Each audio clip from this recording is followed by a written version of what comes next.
right, guys, here's what we're making today.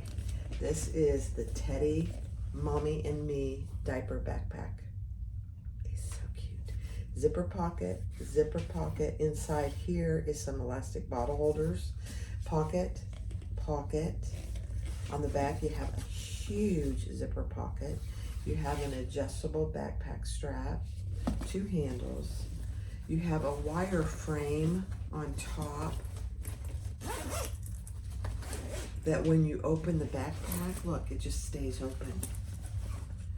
Look how wide it opens. You have a zipper pocket inside, and you have 1, 2, 3, 4, 5 slip pockets. And then it's huge on the inside. It's a cute bag. It's taken me, normally I make patterns within a day, cut it out and make it in the same day. This took me 3 or 4 days. I had never made it before. Number one, it has a lot of pieces, but it is cute. This is all bonded luxe nylon, all of it. I would suggest a couple things. I would suggest use a wire hanger for the wire frame here. I need to iron that a little. Instead of wire frames that you buy somewhere. These are just too heavy duty, and they're not quite long enough. They work fine, but I would use wire hangers. The other thing is I would use a little thinner material. This is all bonded luxe nylon, and the navy in particular is very thick. The navy and the caramel. So I would use thinner material. I would use a cotton and just interface it good. That's probably what I would do. Either that or a cotton canvas. These worked out fine, and I was able to do it just fine. But I would be very selective on your fabrics that you choose. These are padded, which is really nice. Padded handles. There's foam in there, which is very nice. But basically, you just have to take your time. There's a lot of steps, a lot of pieces, and if you just take it one step, one piece at a time, you'll be very successful. And don't, when you get kind of frustrated, just walk away. I didn't really get frustrated with it, honestly. It just took me longer than I expected. And that's okay. It was a labor of love for our Brenna. Brenna is expecting her first little one in the first part of April. So this is for her. I will get it shipped off to her, and I hope she loves it. Thanks, Brenna, for allowing me to do your diaper bag. It is so cute. Thank you. So go get the pattern and let's get started. Hi everybody, this is Barbie with Jeannie's Designs. So we're getting ready to make the Teddy Mommy and Me diaper backpack. This I'm making for Brenna. She picked out the materials and all the hardware and even down to the thread, which I'm fine with. So we're using this. It's all luxe nylon, bonded luxe nylon. So this is going to be the majority of the outside. I am using a little bit of waterproof canvas for the zipper pocket facings. Then I'm using some navy as a contrast. I'm trying to keep these pieces together. And then I'm using some caramel for a contrast. We're using, and I'm going to go over all, there's tons of pieces. So I'm going to go over all the pieces as I sew them, and I'll call them by name. I did a cutting out video, and I did that purposefully for Brenna, but I did it because there's a ton of pieces, and it can be a little confusing when bags like this have a lot of pieces. So I wanted to make sure that I did that. Watch it, and it's already released. This video will probably take me a few days because it's a big pattern to make, so we'll see. So let's get started. The Teddy and Me and Mommy diaper backpack by RLR Creations, and I do have their permission. Thanks, let's get going. All right, so the first thing we're going to do is we're going to take piece Q. And I'm doing mine a little different. So I have a 2-inch, these are connectors. There's no secret about these. 2-inch piece, divided it down the middle, and I'm just going to fold it in. There will be a raw edge on the inside so that they are 1-inch pieces.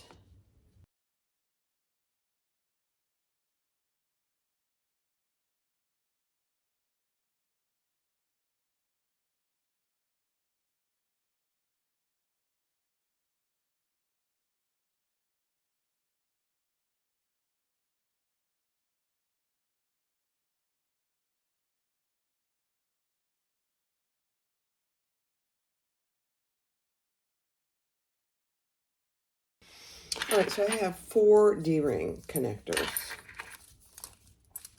And then I'm using webbing for my handles, so I just cut 2 pieces of 1-inch webbing, and we're just going to set all of this aside for now. And now we're going to do our backpack straps. So you have 2-piece ends. Okay. Let me get my foam for that. I think I'll put it over here. Yeah. So I have 2 pieces of foam. I'm not really sure. Let me think about this a second. All right, so I'm going to do my backpack straps just a little different. So these pieces, there's 2 of these, and they're pretty good size. So I divided it down the center, and I'm going to put a piece of tape down the center. I'm going to use tape. Mine won't, this stuff won't iron and stay. So that's the reason I'm using tape. So I'm going to fold these in. I'm using foam instead of fleece. So I had to cut my foam down, and I'll tell you what I cut it to. So I'm going to fold that in to the center and let the tape keep it there.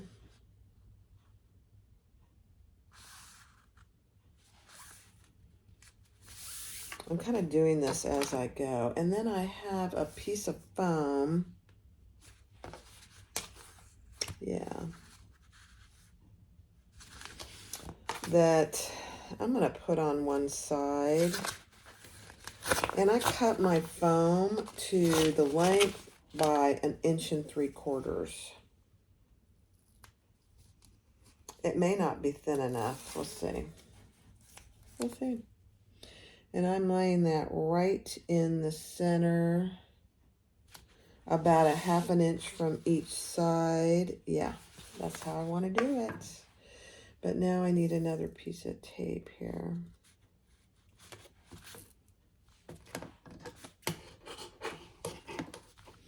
So I'm kind of doing this on the fly.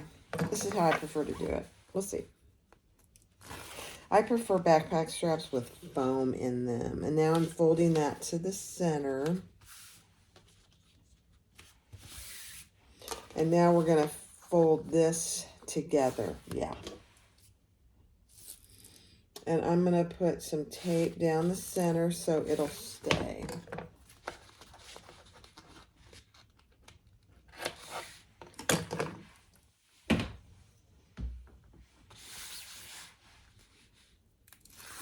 We'll see if I like this or not.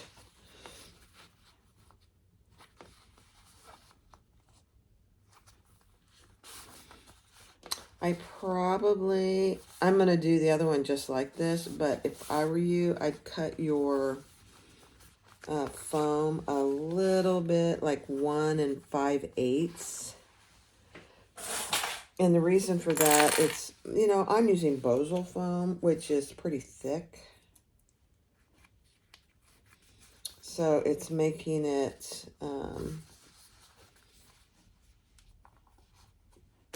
it's fine, but I think on the next, I'm going to do them exactly the same, because I don't want mine to look different. Oops, there's a broken clip. Okay. So that's what you should have. It's ends up being, yeah, a 2-inch piece. But it's nice and cushy because I've got the foam in there. So now I'm going to just sew down each side. And I did not fold it over.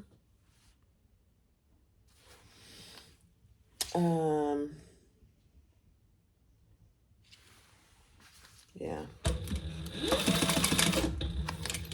On either short end.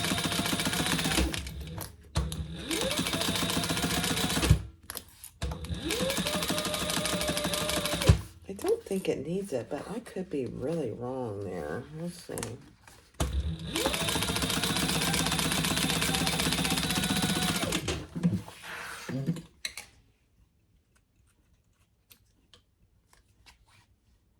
Perfect. Okay. And then I'm going to go down the other side.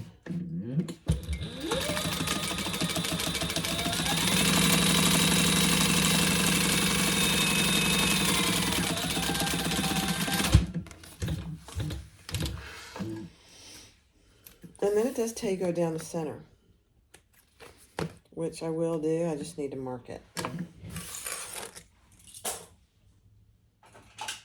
I'm going to get one of my air erasing pens and mark it down the middle.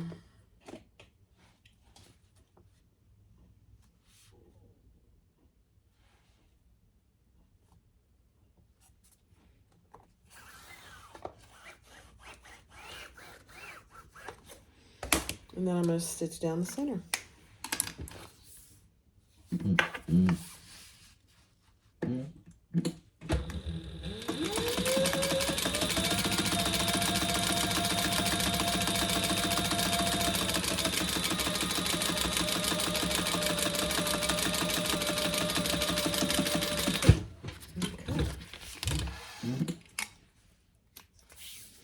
So the end result looks like this.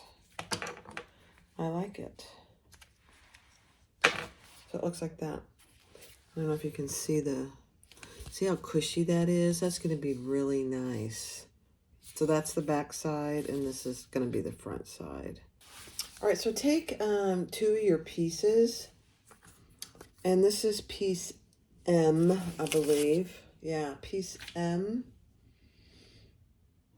And we're going to fold these down just like she tells you to in the pattern.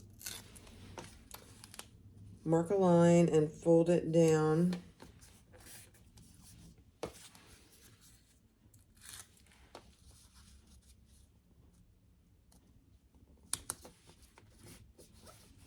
And then we're going to put right sides together and sew everything but this folded down edge at the seam allowance in the pattern, which isn't much, so just keep that in mind.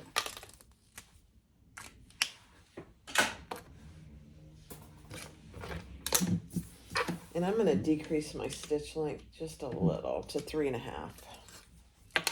Okay.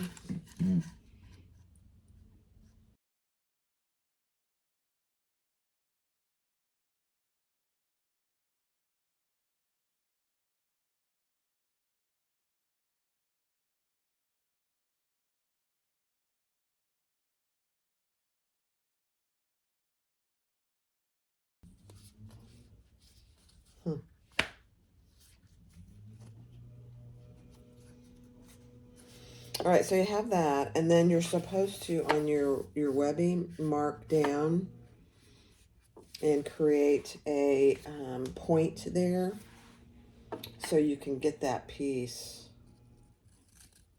on. I don't know how in the world it's going to fit, but we'll see. We'll see. It's supposed to go on just like this.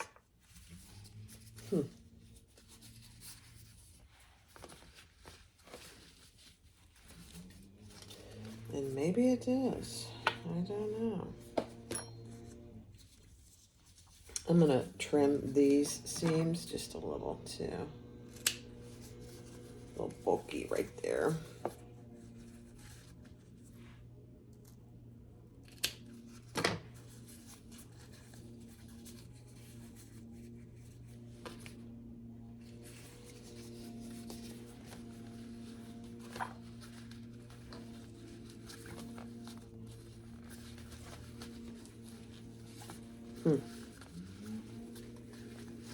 So you need to get that in there.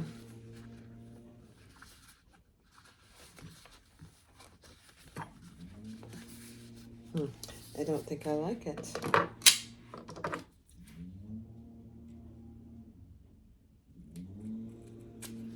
I'm going to make it a little narrower.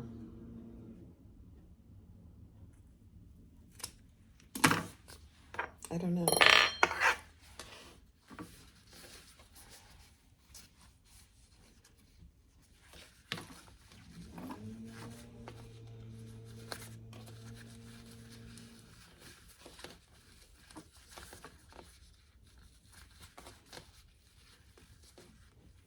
Okay.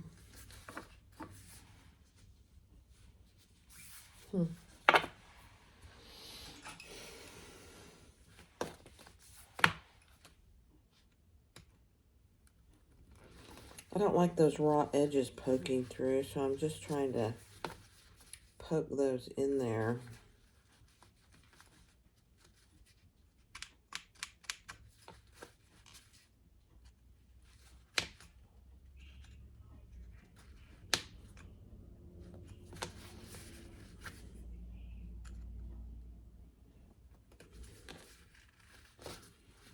Okay, so that's what it should look like. Very interesting. I don't feel like it's in there far enough.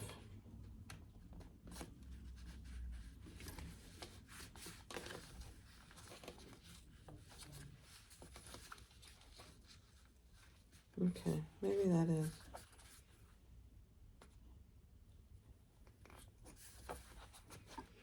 Okay, and then we're going to sew across that to keep it in place.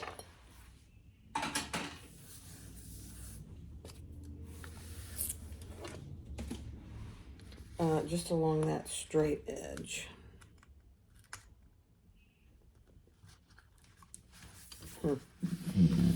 Yeah.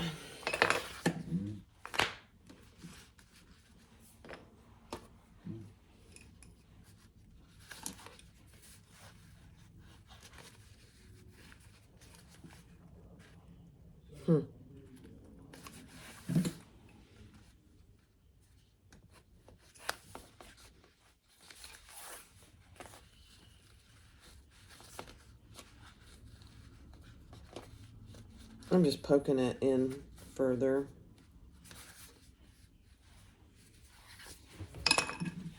All right, let's see how that looks.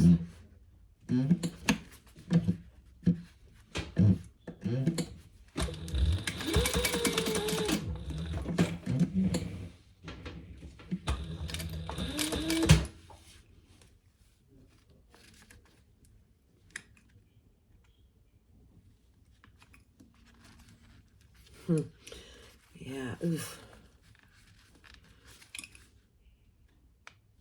There's some raw edge of this connector poking through, and I don't like it at all.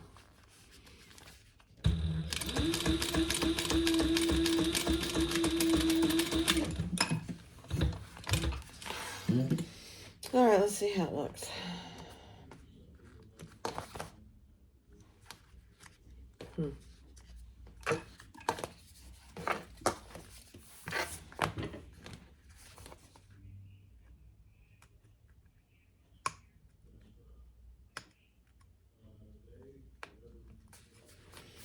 Okay, I'm going to do another row of stitches. I don't really like it, but I'm going to do it this way.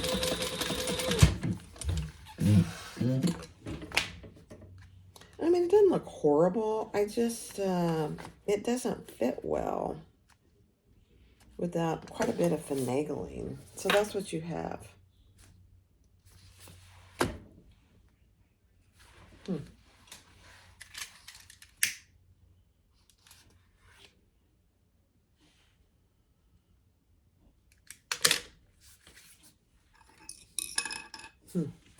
Okay. Next step. All right, so the next step is to take your O-ring. I'm using gate rings. And fold that down. I just put a piece of 1/2 inch double tape here, double-sided tape. And fold that down to about centered. And I'm going to leave my gate ring on there, even though I could take it off, because I want to make sure that I don't go beyond where my gate ring is. And then we're going to just sew a little box.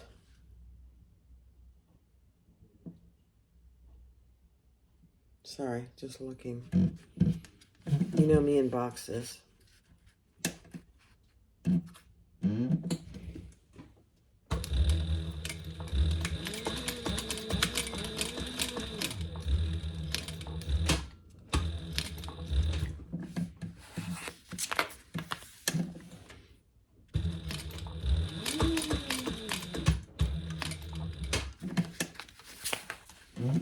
I'm just going to go backwards.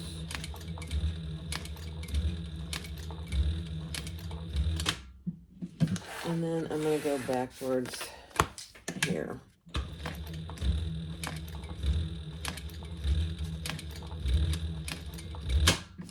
And then I'm going to come up, do a little crisscross.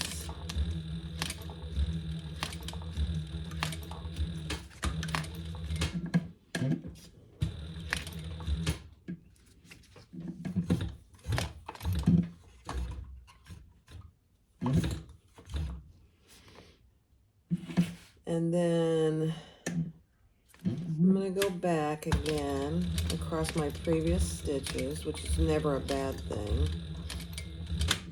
And then come back down, another cross.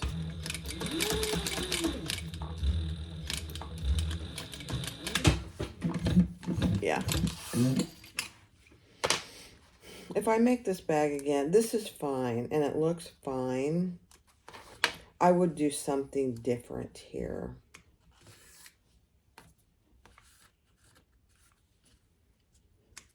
I mean, it's fine. It looks good. It just is not, I don't know. I don't like it as well. I'll just, you know me. I'm pretty honest, but it looks fine.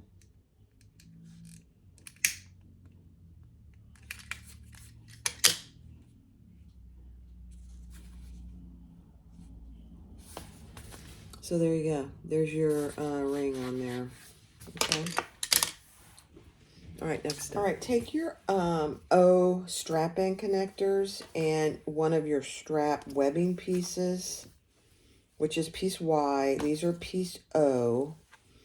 And we're going to lay one of the O pieces right side up, and we're going to lay the strap in with some out about 1 inch, I think. And then we're going to lay another of the O pieces right on top.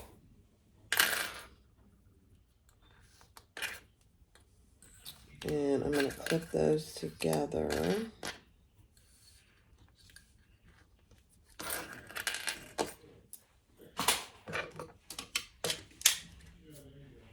And then stitch from here up and around and down. We're going to leave this side open.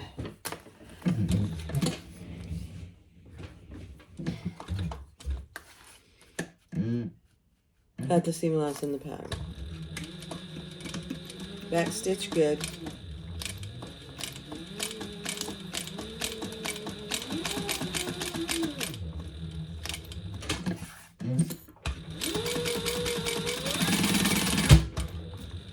I went over that strap a couple times. Probably not necessary.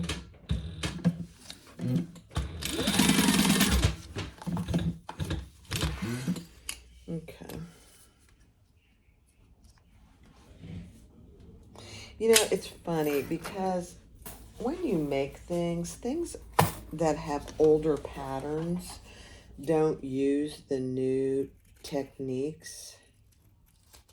And I think that's one of the reasons this isn't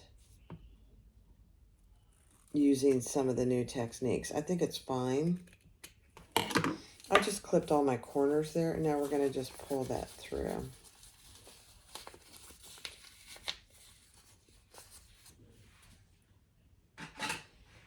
And punch out your corners.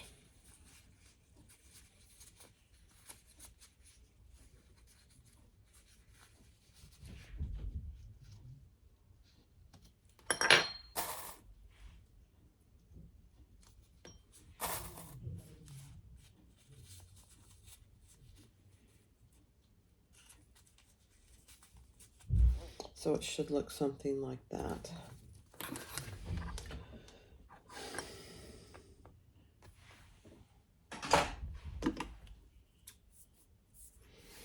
And then we're going to top stitch here to here to here and down, and then do a box right here where that end that we left in there is. Yeah.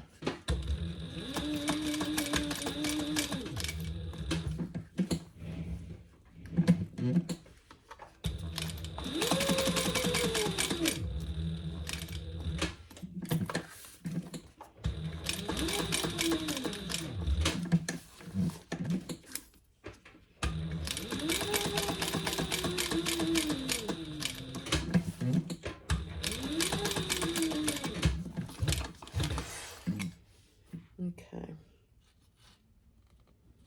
I'm going to do another box. You know me and boxes. I hate boxes, but I think it's necessary.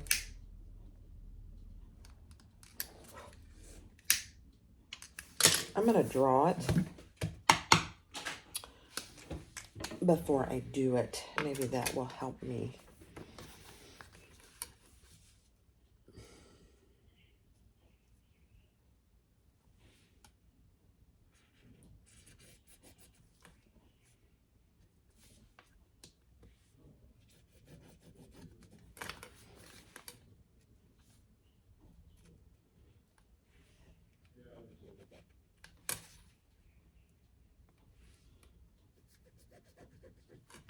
Oh yeah, I think that'll help me. See, I drew my box. All right, let's see. Let's see how we do, Barbie. You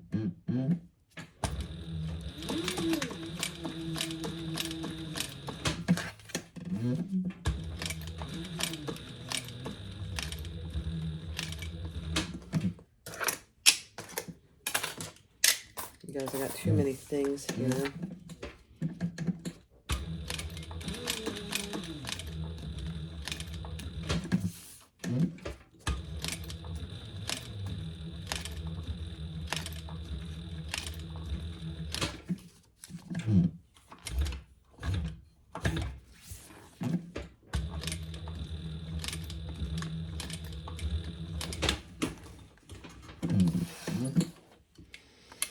And I'm just doing the box. I'm not doing the crisscross.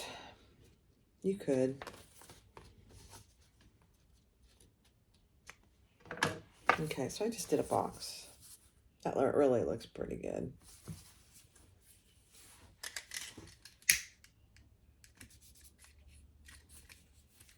Not bad. Okay. So there we go.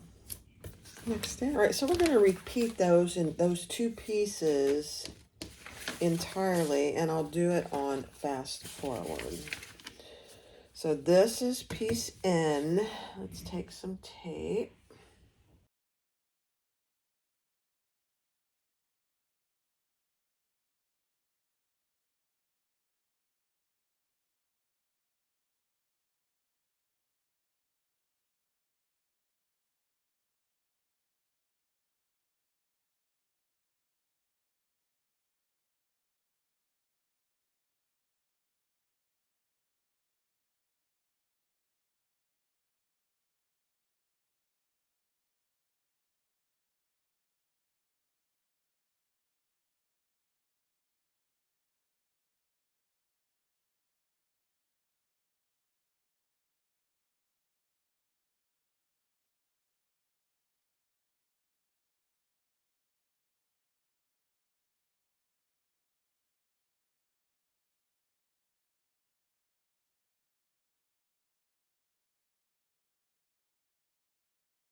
Okay, so we finished both our straps, and they're nice and cushy, which is nice.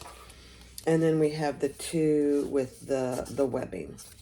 So we're going to set those aside for the moment. And now we're going to do our two zipper pockets. So this is piece H. Right side up, our zipper is right side up. And I'm just going to clip that in place.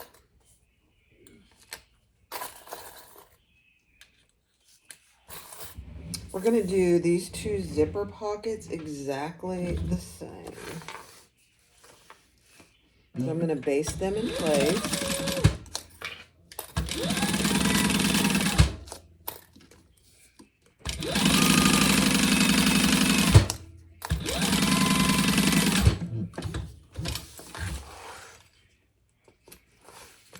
And I am going to do my zippers just like I always do. I'm going to turn it and baste it down. Because this doesn't really iron very well.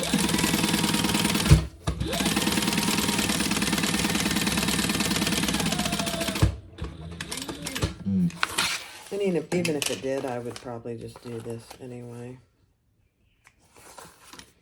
It just makes it nice and flat. Okay, then we're going to add the other side. Right side up on the other side of our zipper. You just want to make sure your sides are lined up, and they are.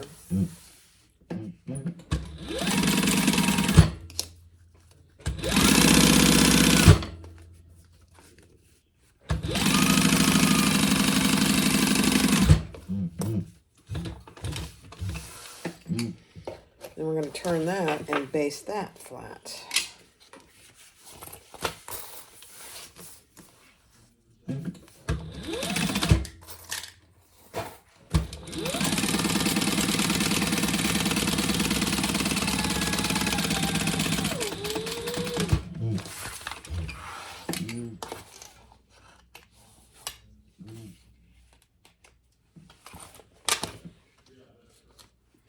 Okay, so there is one zipper. So this is the right side of my zipper. So when you open it up, you'll see the good side of your fabric. Now we're going to repeat that with pieces I.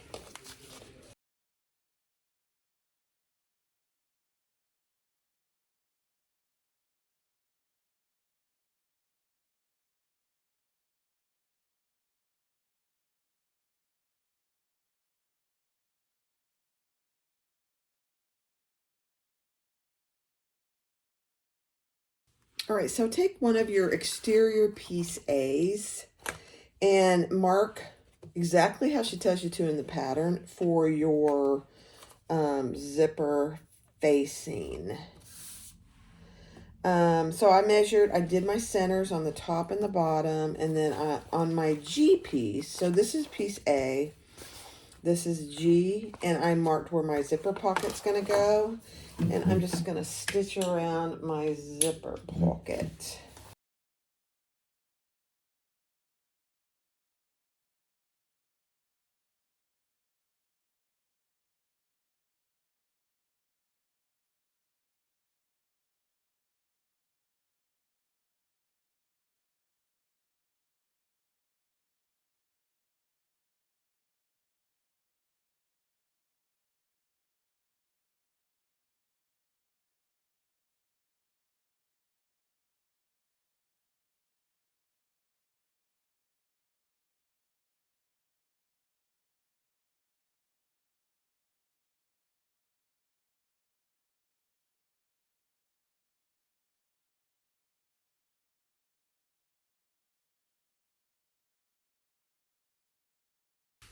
All right, so take your H with your zipper, and I added double-sided tape to both sides, and we're going to lay that in our pocket. This is a big zipper, with my zipper going to the left, closing to the left. We're just going to add that in there, nice and straight and even.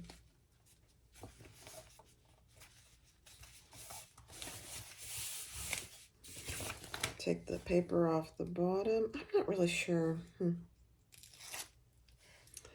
could do a overlay on this pocket easily.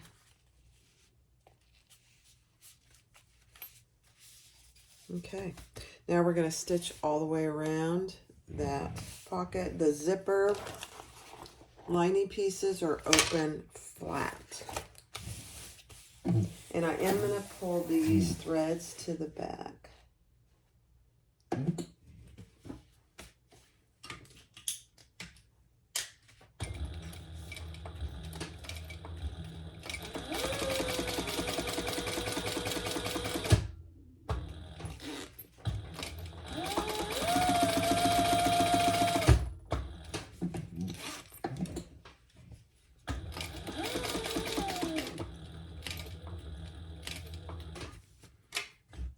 And because I'm using so much tape, I'm pulling my needle up at the corners, so I'm sure I'm catching and not skipping a stitch. Yeah, perfect. Okay, I'm going to pull that to the back.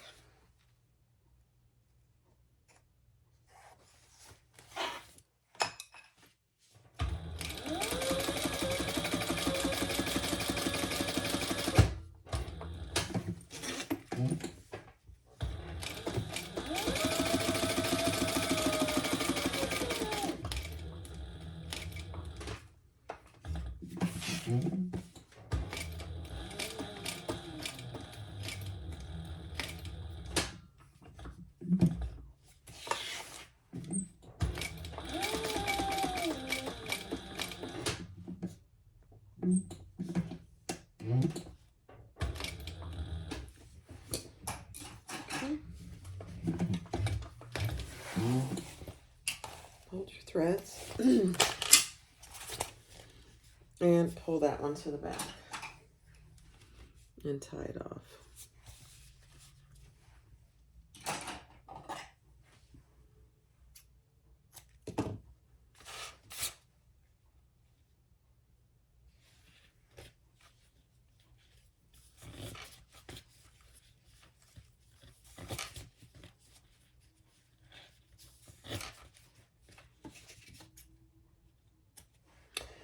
I don't know what I think about the facing.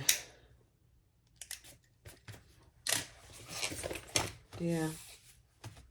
All right, so there you have a nice zipper pocket. Look at that. I love it. All right, now we're gonna pull this down, and you're gonna have some extra, and that's absolutely okay. We'll trim that off, and we're gonna completely close this zipper pocket.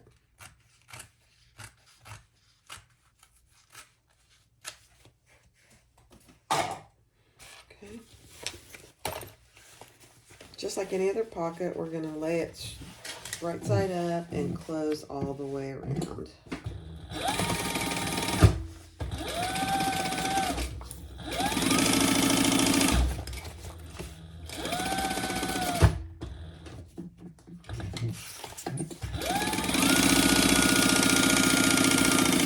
It's a big pocket.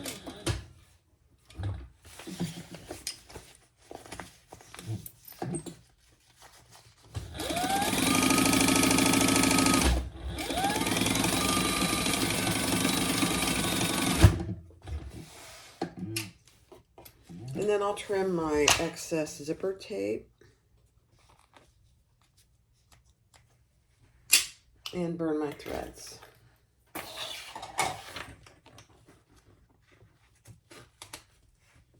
I think I definitely put an overlay on the next one. You don't have to. It would, I think it looked good though.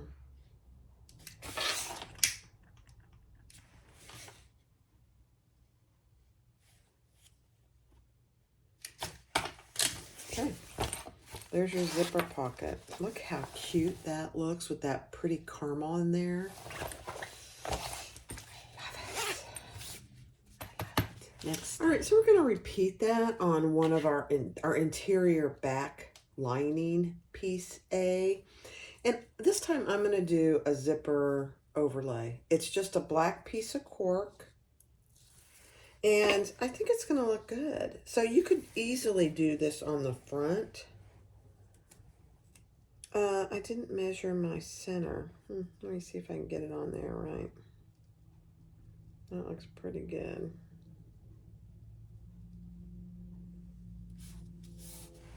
Okay.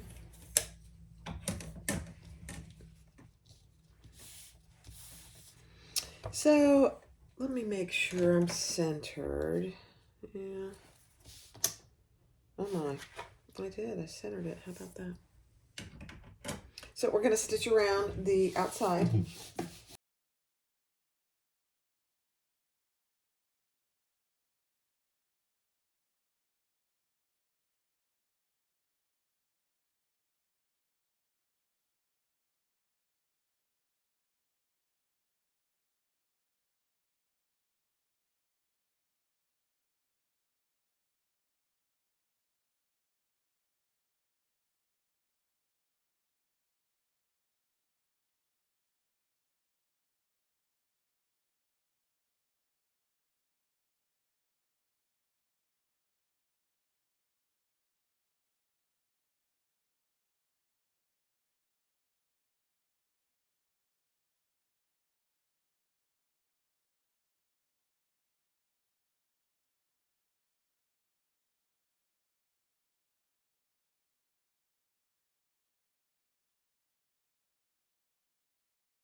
All right, so take your piece K, the long ways, and take your zipper. She tells you exactly the size zipper you need.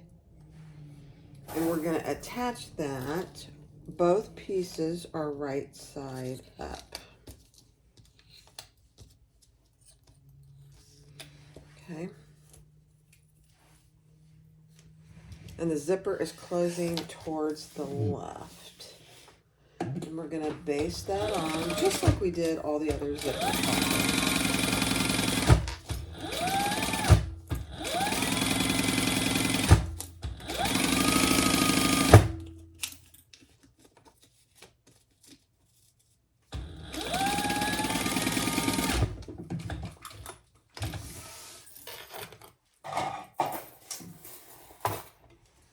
And we're going to turn it over and baste it flat.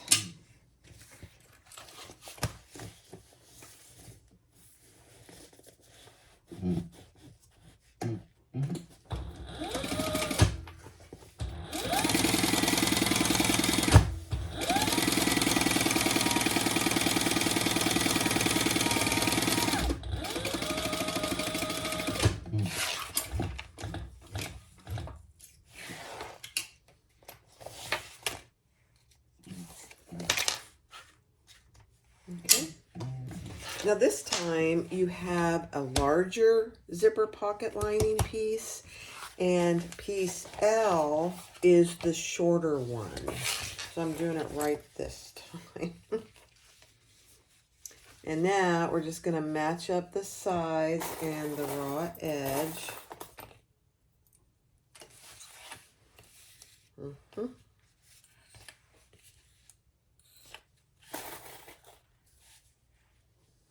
She's saving you from cutting an inch off, which is nice.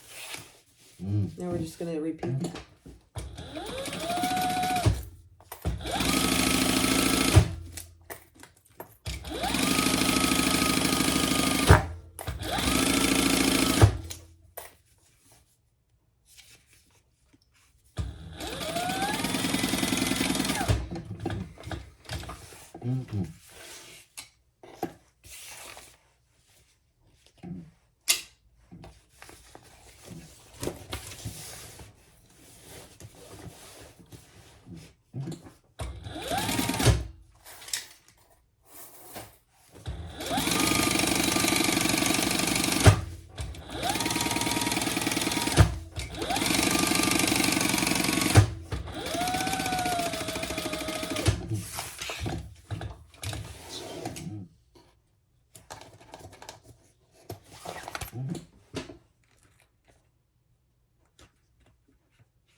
Right now we're going to do our zipper and our facing on the outside. This is the back piece of our piece A.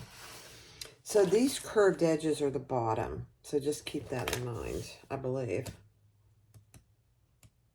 I'm not actually sure now that I said that. I believe they are. We're going to add our piece J facing, same zipper pocket, rectangle, horizontal rectangle. And she tells you exactly what it should measure, and we're going to stitch around that all the way around.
All right, so because the straight edge is the top, you want that zipper going to the top.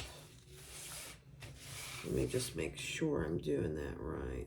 Yeah, the straight edge is the top of the backpack, so we want our zipper going up. So I'm just going to add this one side at a time.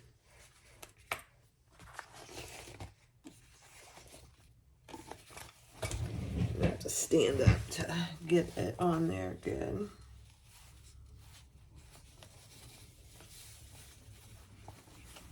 This is a little more challenging because it's a little floppy because of where it is on the piece. It's not hard, it's just a little challenging.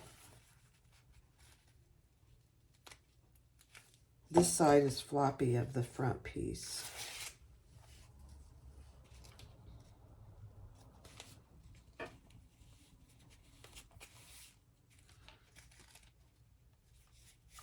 Perfect. Okay, we'll stitch around that. Make sure that your zipper lining piece is flat, laid flat open on both sides.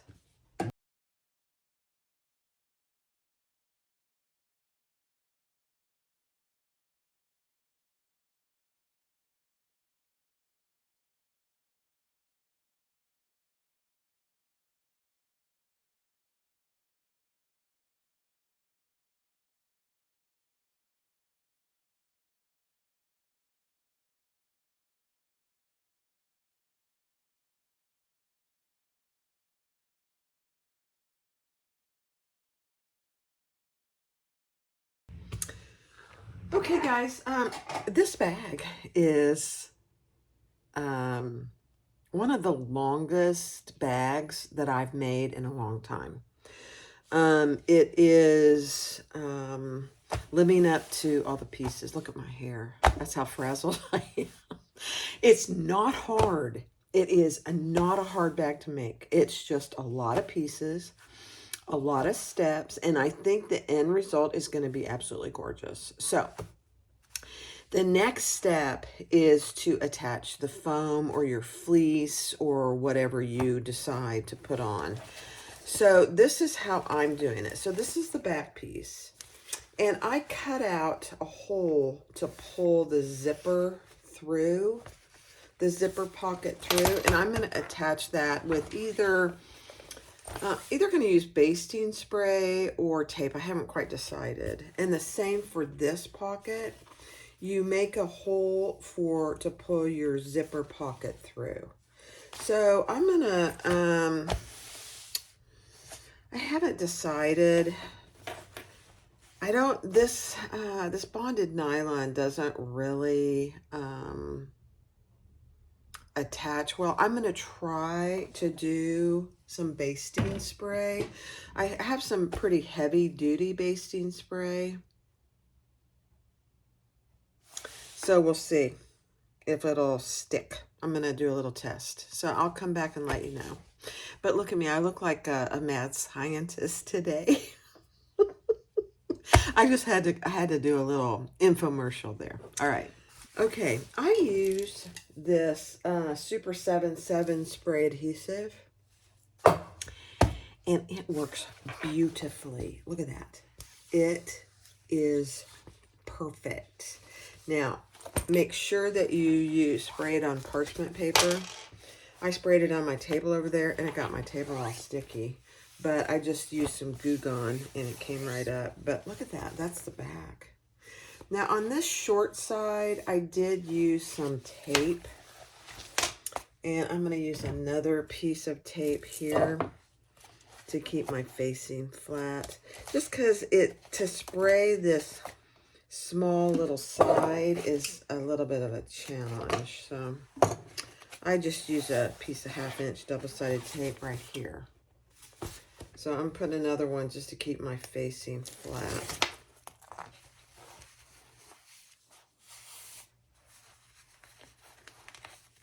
Yeah, perfect. There we go. Wow. I hadn't used this in forever, and I had to do a little cleanup on the sprayer to get it to work. So,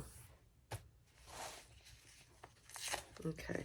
Now, the good thing about it is you can lift it up. If you don't like how it looks, you can lift it up, and it'll come right up and go back down. All right. Next step. All right.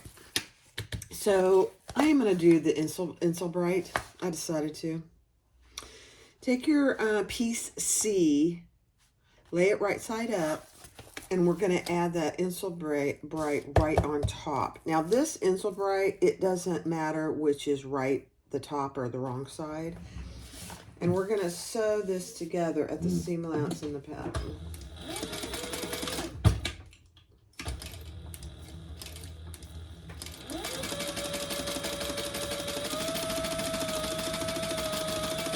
Very interesting. And we're just sewing across that top. That's it. And then we're going to trim the excess Insel Bright really close to those stitches. Just be sure you're not cutting your other piece.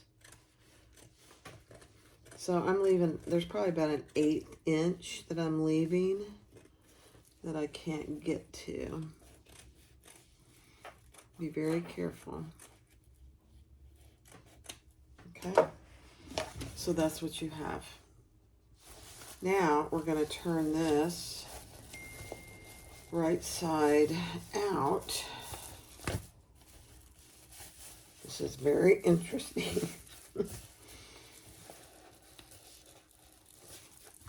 And she wants you to press it. It won't do any help for me to press this, I can guarantee you. So I'm just going to clip it.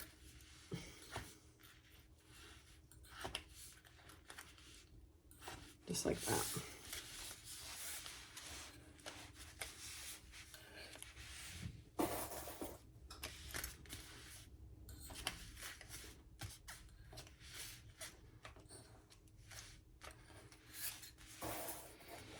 And we're going to add it to the front panel.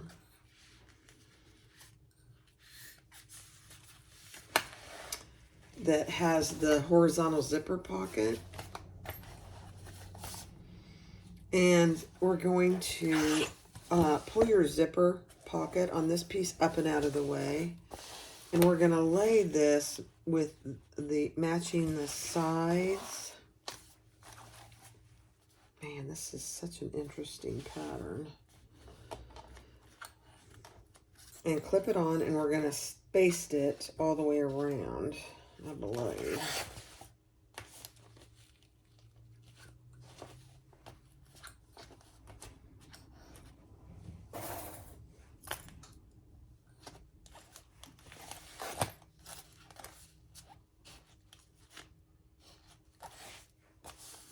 Matching the sides and the bottom.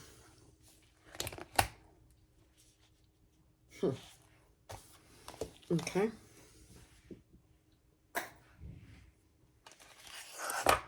With an 1/8 seam allowance.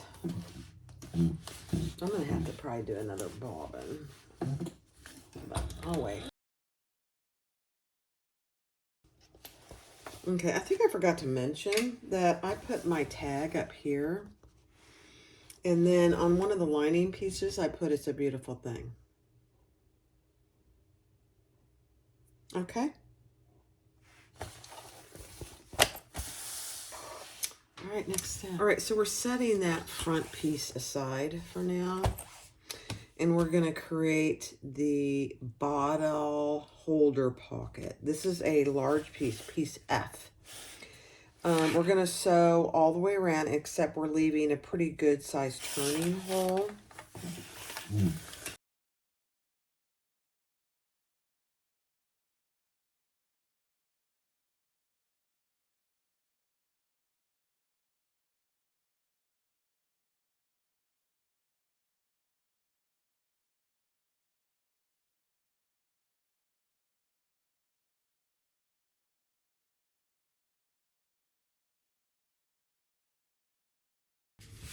All right, so don't worry about closing this bottom hole yet. That'll get closed when we put it on.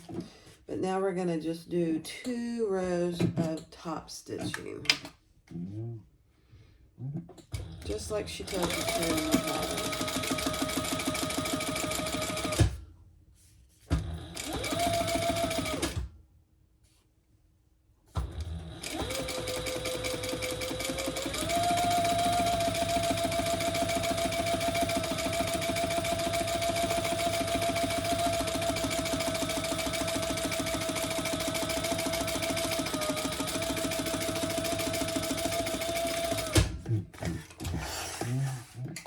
Okay, so that's the first one.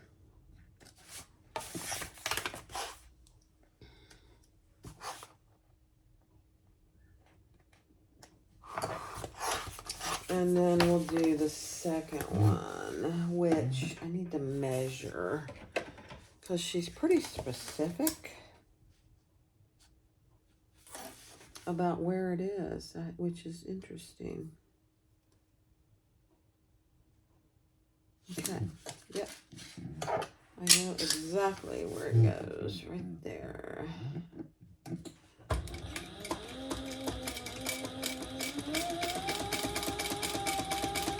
I'm just going slow here so it's nice and even.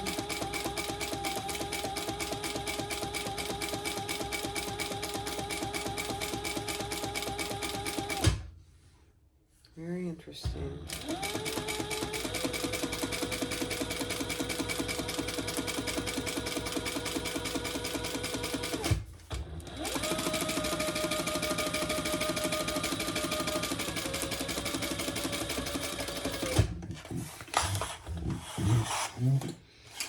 Okay.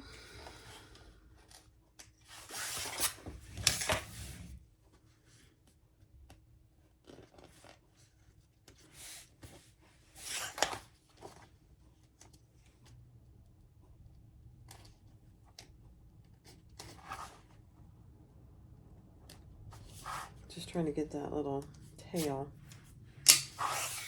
Okay, so that's what you should have. Now we are going to measure in from each side what she tells you to in the pattern and make a mark.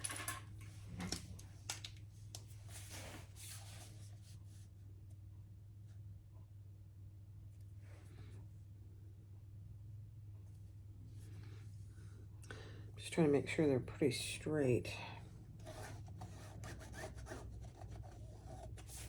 Okay. There's one. and 2. Okay.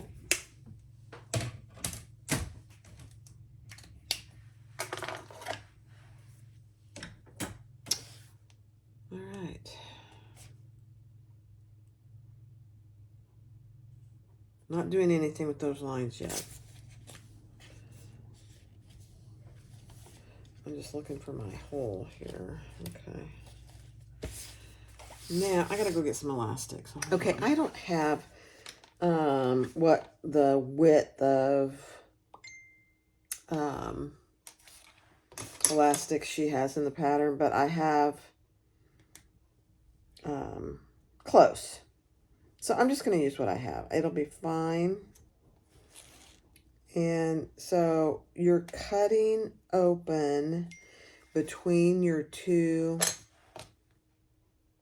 stitching lines here, and we're going to thread the elastic in.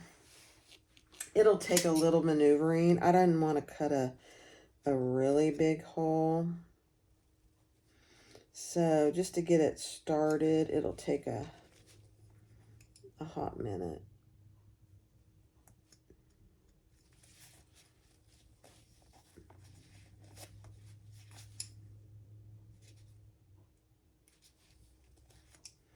Now, I'm going to say something here. This normally, there we go. Normally, I finish patterns in a day. I start and I finish. Now, I don't do a lot of really long patterns like this. There's no way I'll finish this pattern today. So we're just feeding this through, and because both of these fabrics are pretty thick, it's going to take a minute.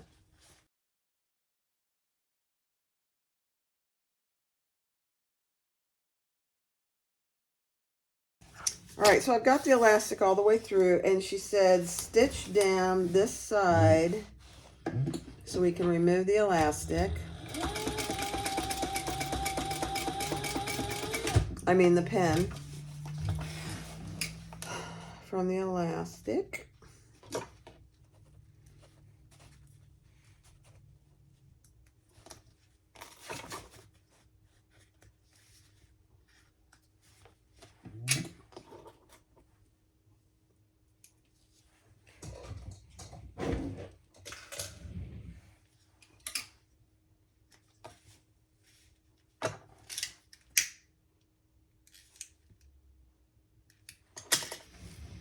Okay.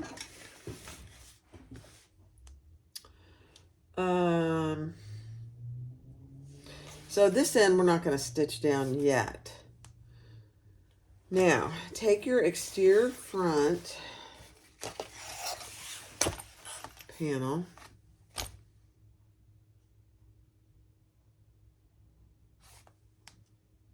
Okay, let's mark a horizontal line.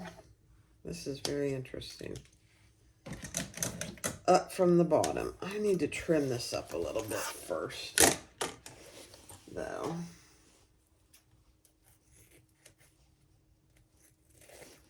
My,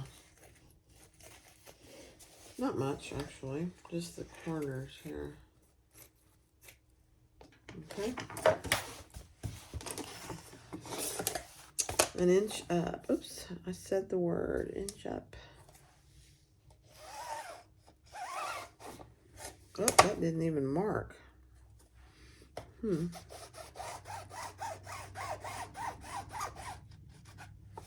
Okay. And then a certain amount from each side.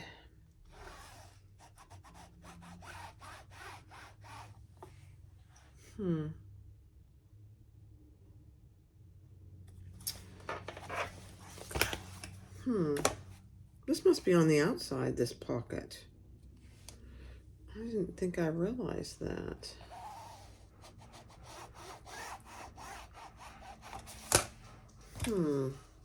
Okay.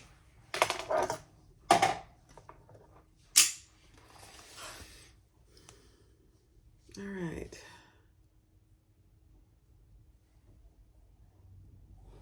I'm not done. I gotta measure in.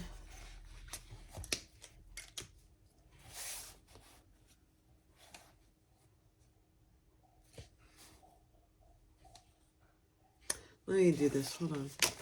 All right, so you have lines. It's really hard to see probably. I have lines on each side in from what she touched in the pattern. Then you have 2 lines here and then 1 on the bottom. We're going to take this side. And we're going to line that up with that bottom line.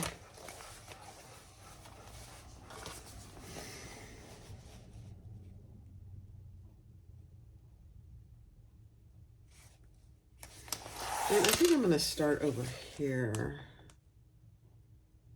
because this is where I stitch this down. Yeah, I'm going to do that because we're going to have to draw this up. Okay. Let me get a couple of clips here.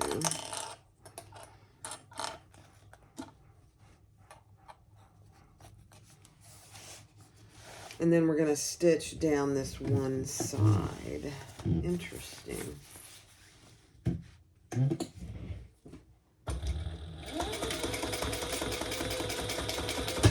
At 1/8 of an inch.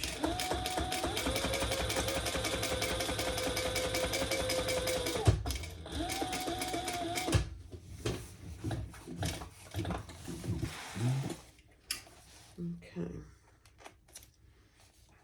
I'm going to have to order some more hot pink Leslie. It's a pretty popular color. I like it myself. All right, and then on this line that we drew, we're going to align that. Oh my gosh, this is so cute. With this line that we previously drew, I believe. And then this line with this one.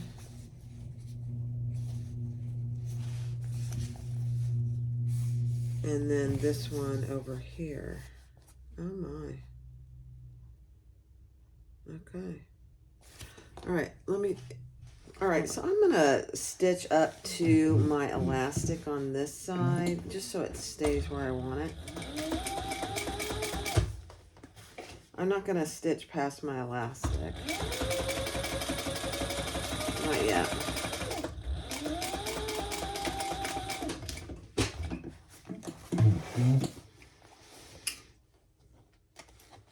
Yeah, that'll make it easier. Okay. Then those lines that we drew previously are going to be lined up.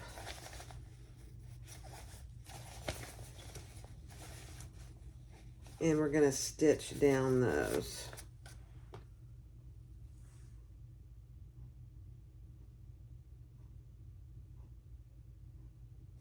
I don't know how this gets closed.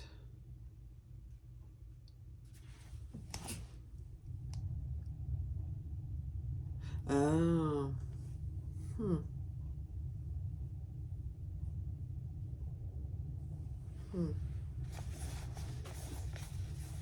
I'm thinking.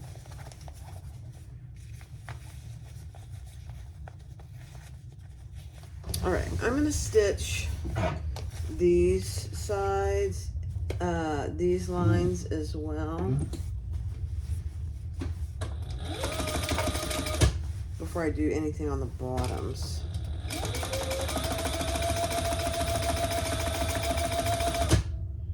And I'm not going to go all the way up either, because I may have to pull that elastic some more. You can always finish that.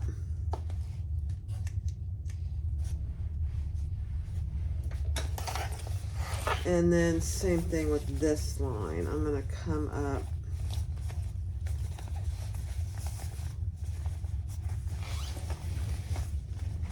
here.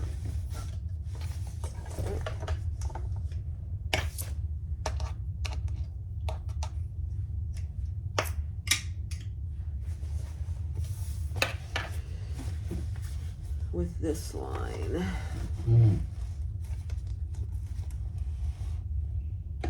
And then we will sew across the bottom, so I'm just making these pretty even.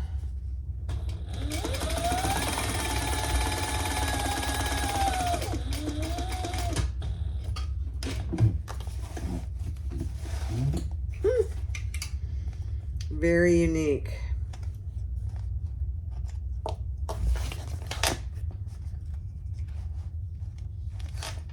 Make sure your pocket is out of the way. Okay, now I can see already this one's probably okay. This one is probably okay. This I need a little more pulled. Yeah. Oh my. Cute, cute, cute. And then these get a little dart on them.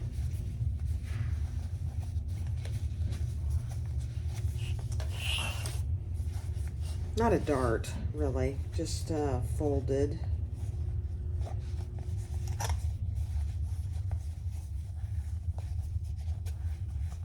So that your bottles fit in there. I don't have a bottle to try.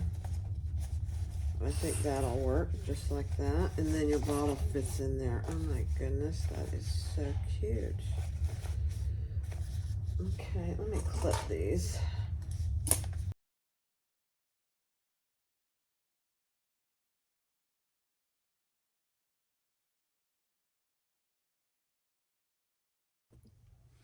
All right, so we're going to stitch across the bottom, and then I am going to finish off my elastic. This is pretty thick here because of this fabric, but we'll do it.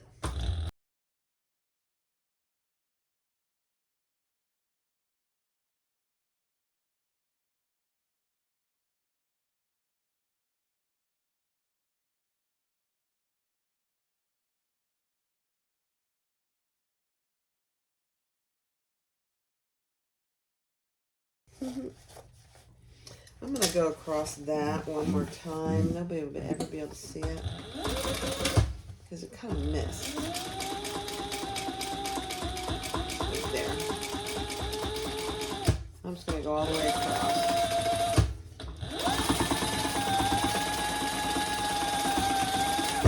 Yeah. I would, if I were you, I'd go across that bottom. You don't want those bottoms coming out. Although the bottles aren't going to go anywhere, really. Very, very cute. I love it. All right, next step. Okay, so I added my zipper tab. She gives you good directions for that. Find your center. And you have a certain length your zipper should end up as. So you want to just make sure that you've got that measured. And then you're going to take piece E, and we're going to lay the piece E right side up. I need to find my center though. Let's find my center. I'll just find the center on both sides of it. So the long edge, I don't know if I need it, but probably.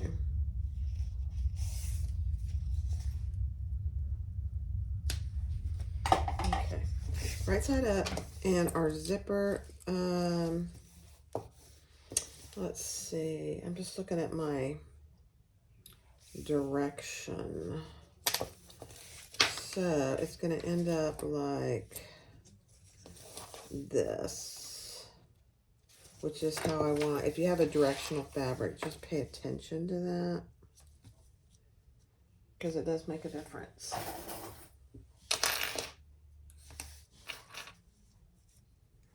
So I just found the center of my zipper tabs piece.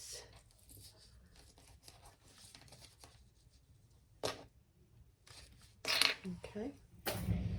And now we're going to sew that on the seam allowance in the pattern.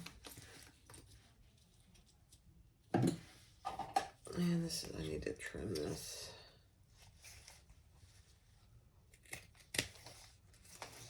Yeah. Okay.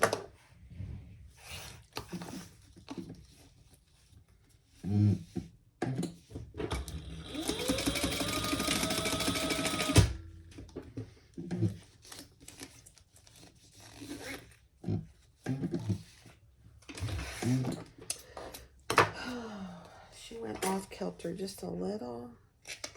So let's fix that. My zipper pull is in the way. Not a big deal. There we go.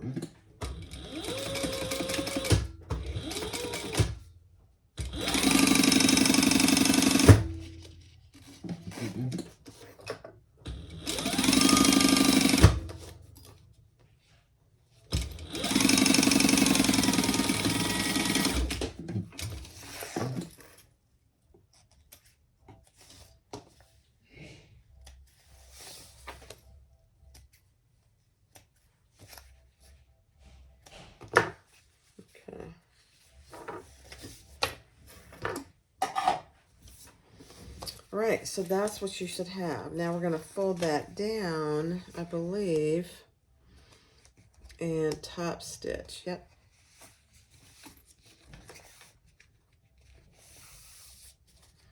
I'm going to try and iron this, so hold on. All right, let's top stitch.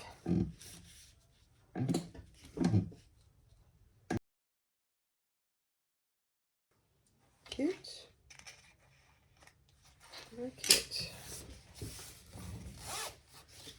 So that's what you have so far. And that zipper pull is on there wrong.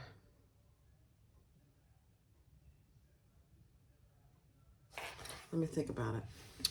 Okay, so I fixed that. I wasn't having that going the wrong way. So there's your E piece and your zipper with the tabs. Now take piece D and lay it right side up. Let me get these pieces out of the way. Too much stuff. You're going to lay it right side up, and you're going to take this corner and fold these corners down to meet right here on both sides. So down, just creating some darts. And we're going to sew those at a seam allowance in the pattern. And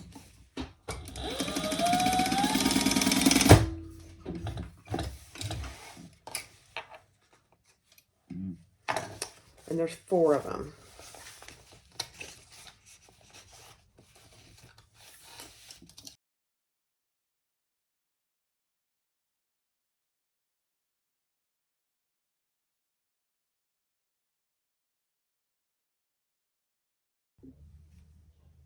All right, so find your center on this main piece.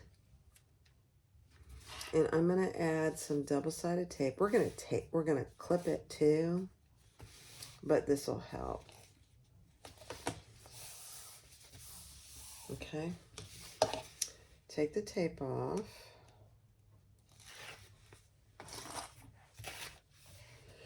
And we're going to add this piece E right side down. It's going to feel like it's upside down. Centered. And then we're just going to tape that. And it's a curved, but it's not too bad, really.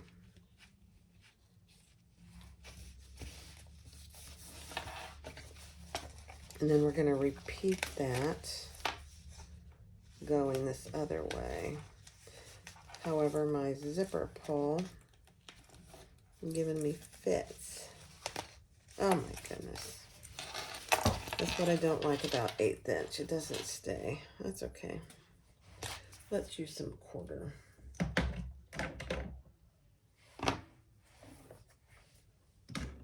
Let's use 1/4.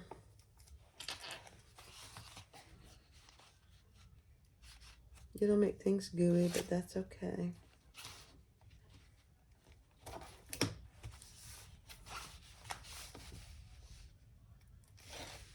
All right.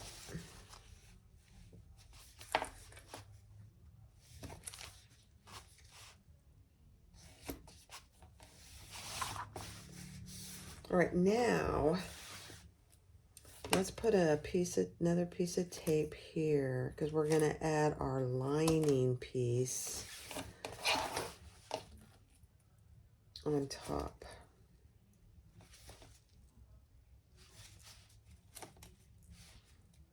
Right side down.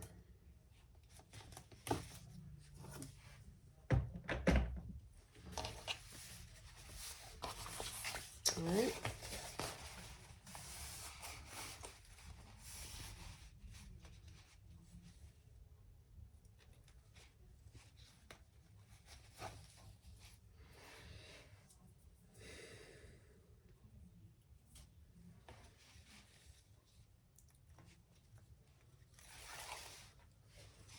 Okay.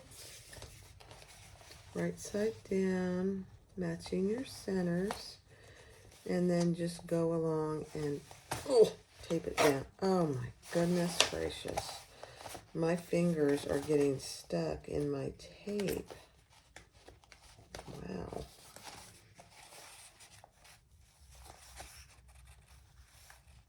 Okay. Good, good.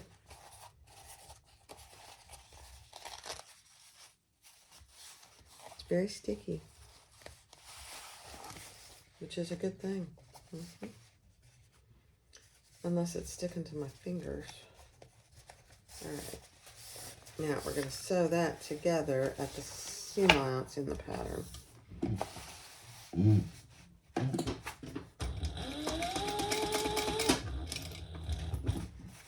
Okay, I'm going to move my zipper paw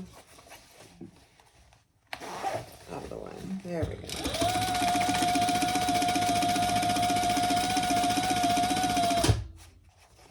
Okay, let's move it back.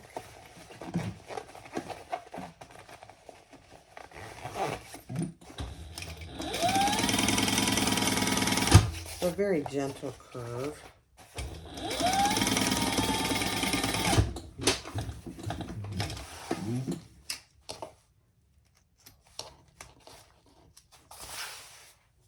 Kind of a half moon type thing.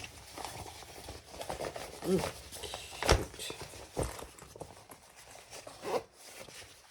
Oh my goodness. Okay.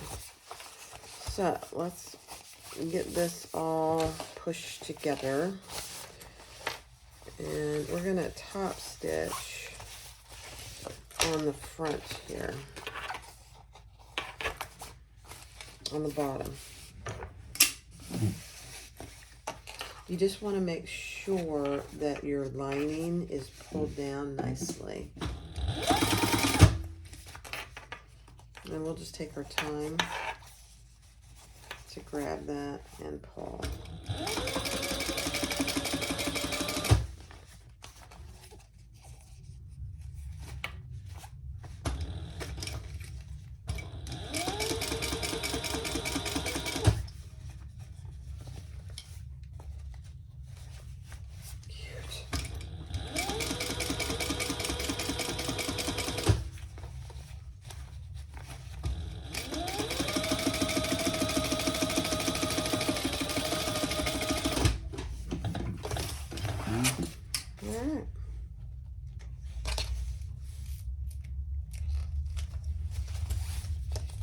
Perfect.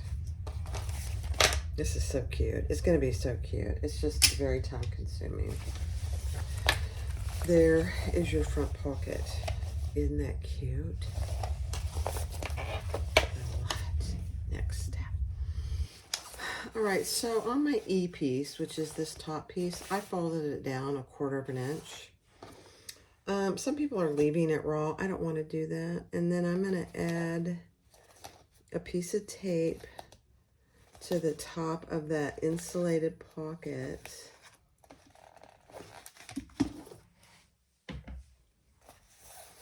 And we're going to add that. And I have my centers marked because this will be a little bit longer on each side. She even talks about that in the pattern.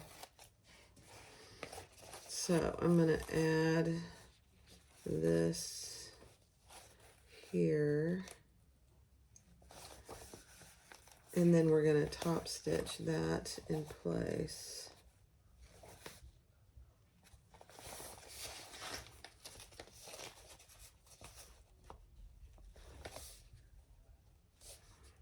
Yeah.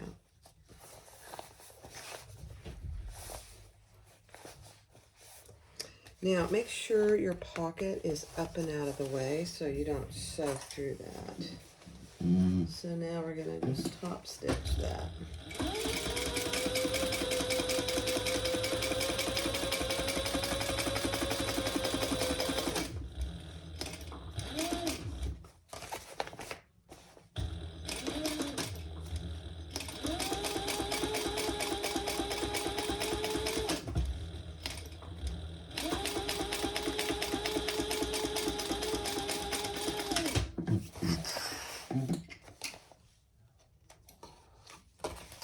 Yeah. Okay.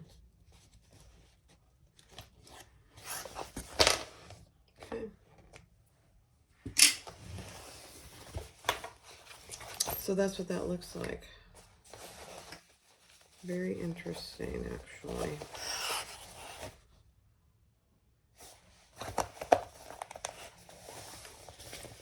Now, I didn't ever find my bottom here. Bad girl.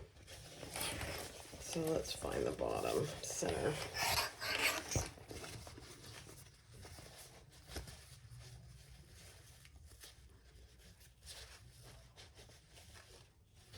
I'm just going to do it one piece at a time because it's not cooperating.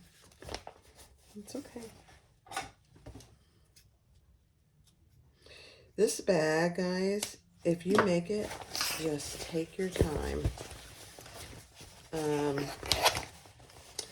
I watched, there's a gal from the UK, I believe. She has 3 parts.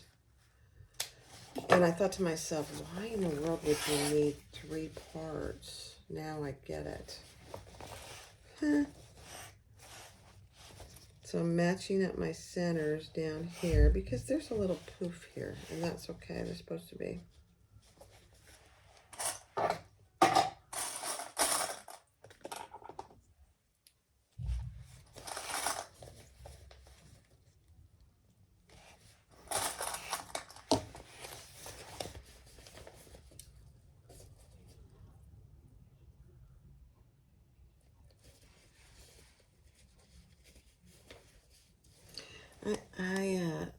Let me look at something. Hold on. Okay, I took this out. It wasn't fitting, and I didn't like it, so I just took it out. And now I'm fitting our front pocket all the way around the bottom, and we're going to sew that together.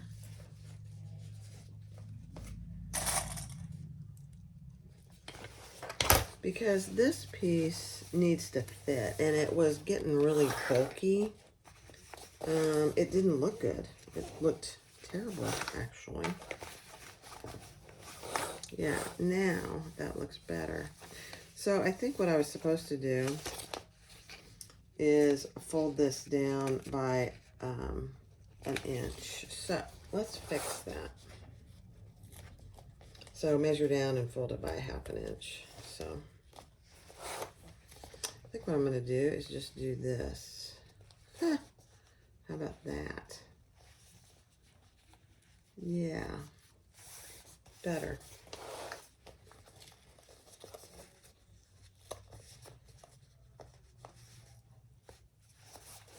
Much, much better. Okay, yeah, I like that better.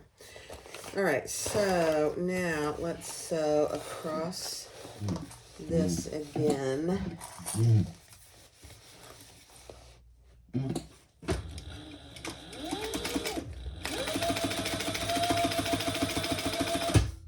Make sure your zipper pocket's out of the way again.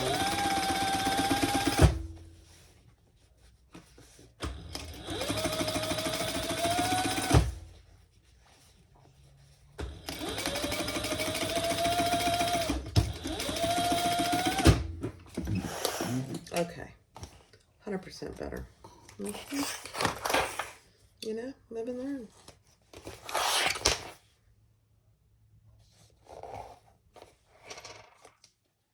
Okay, good.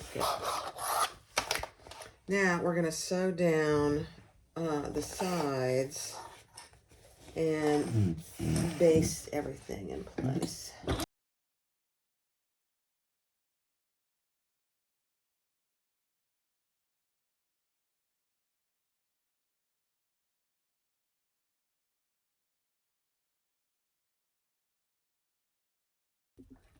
All right, so now on the front, we're going to add 2 D-ring connectors, and we just made sure that the raw edge is on the inside, so there's no raw edge showing on the bottom. So I just added a piece of double-sided tape and centered between each one.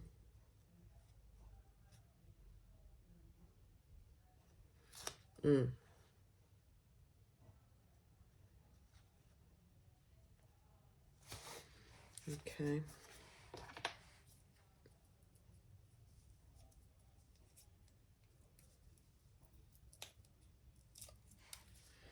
And then we'll sew those on. Find my center.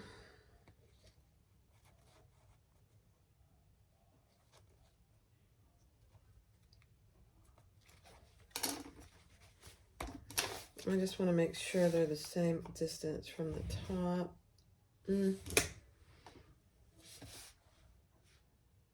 Yeah, okay. All right.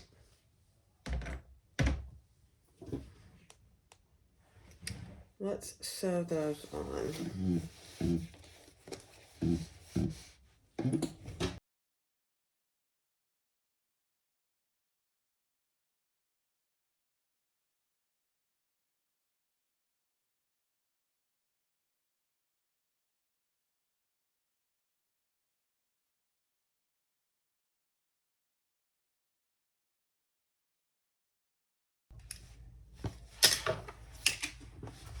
So there's your 2 connectors for your handles. So cute.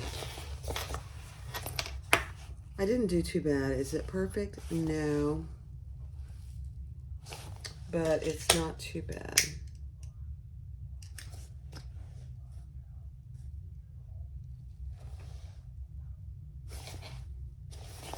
And I just realized there's a stitch missing right here, so I'm going to fix that. That's weird.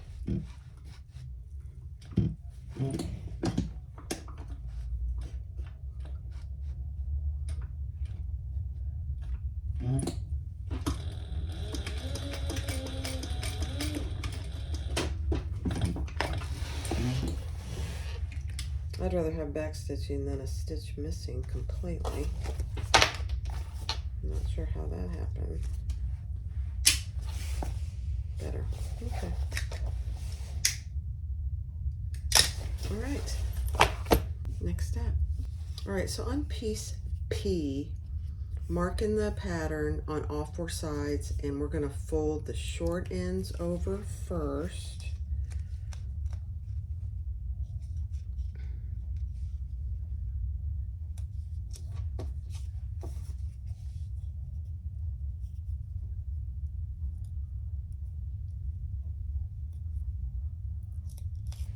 If you can get your tape off. And then fold over your long edges.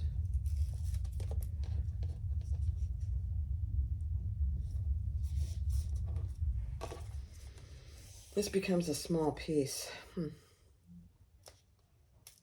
Interesting.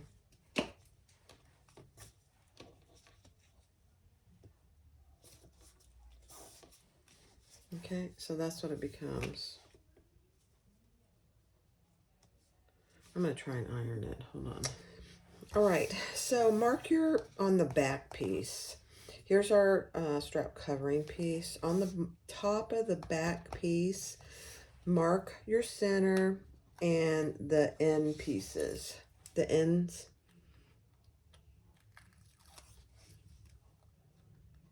And I am just putting some tape here to keep these. So here's my center and here's my end marks. Now if I can find it. Oh dear. I can't find it now. Let's see. Right there. Yeah, it's right there. It's hard to see. Then we're going to take our two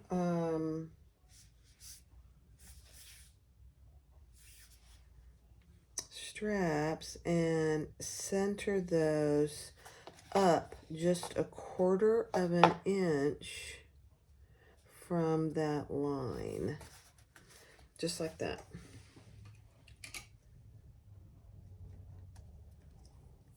Okay, let me verify one thing. Okay, I needed to verify which side is facing up. So it's the side that has the fold over is facing up. So I just put some double-sided tape on the right side. And then you're putting them 1/2 inch up. I said 1/4 inch before. It's 1/2 inch.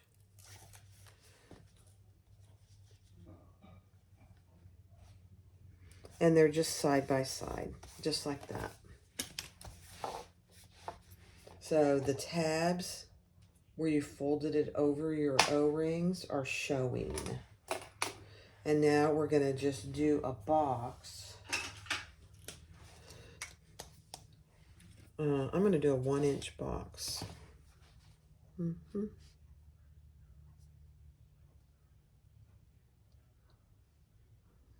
Let's see. I'm going to do a 3/4 inch box because I just don't want anything hanging out. Okay. Same thing, a box, and I know, more boxes, it's kind of scary.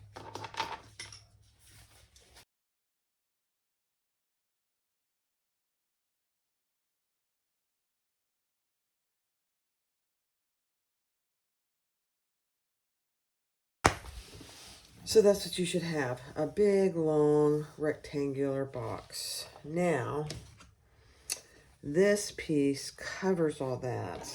How clever is that? Let me get some double-sided tape on here.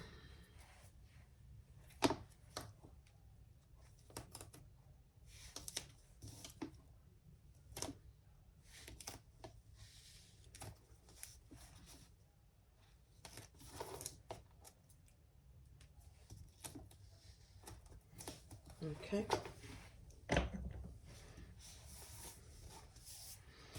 And we're going to cover this entire thing with this strap connector cover.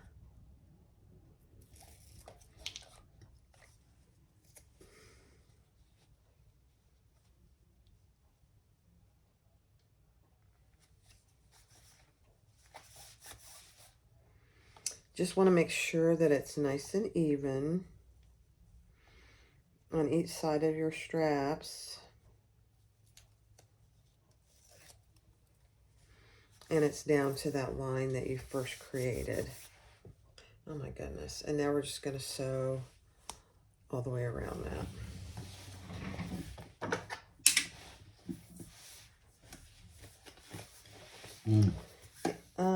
Let me see. I think that's not even. Let me make sure.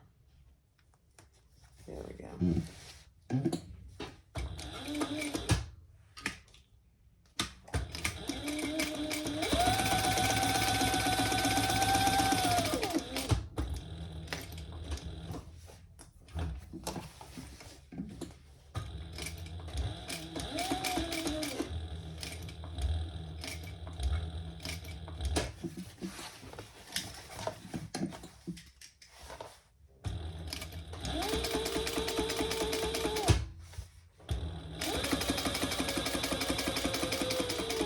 those are purely decorative because we did that box on the straps.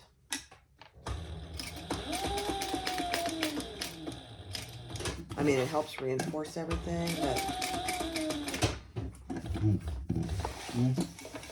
the box that we did underneath there is what holds it all together.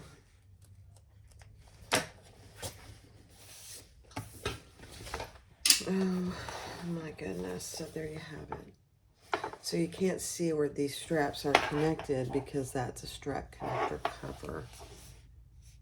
I love it, actually. I really like that.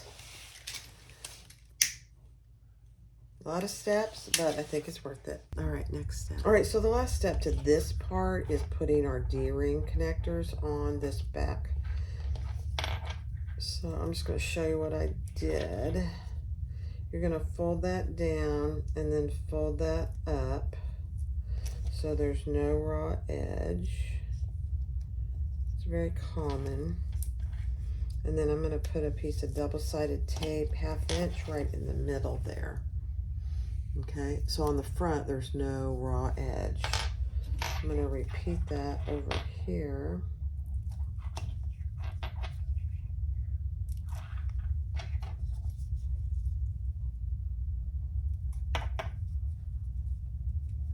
Just want to make sure everything's matching on the sides.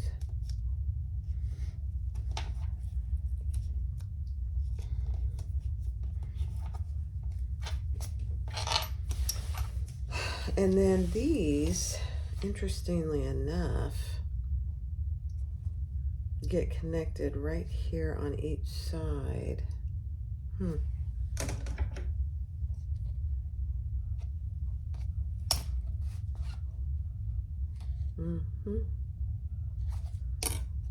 Interesting.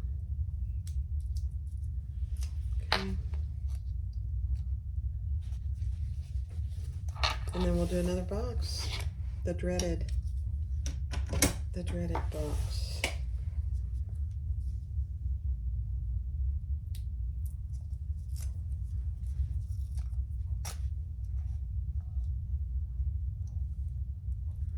Okay.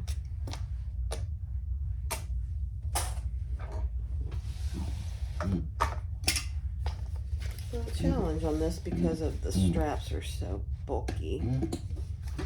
But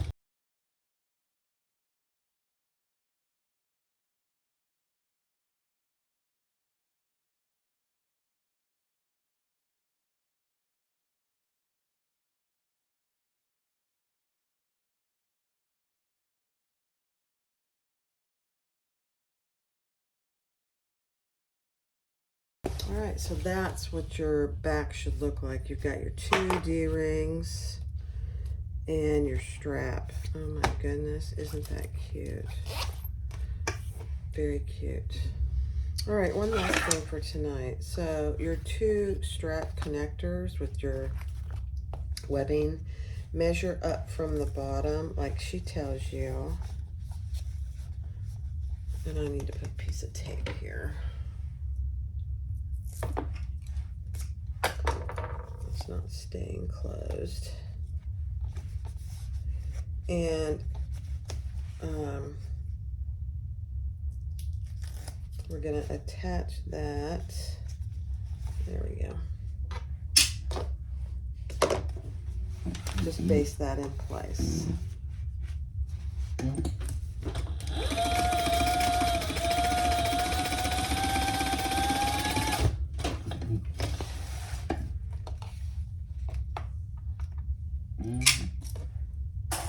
On both sides.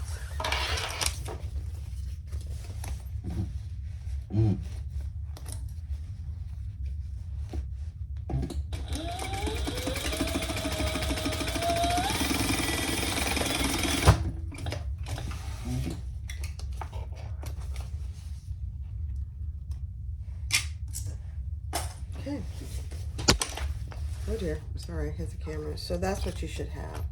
So you have your 2 straps down here, and you have your, oh my goodness.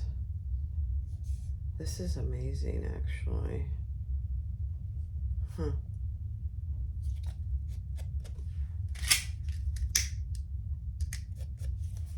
Okay. Next step. Okay, so we're going to do the side panels now, and I am making these slip pockets as opposed to elastic pockets. So you should have 4-piece S's and one exterior and one lining. So if you have a directional print, make sure it is going up, and we're going to stitch across the top and the bottom on both pieces.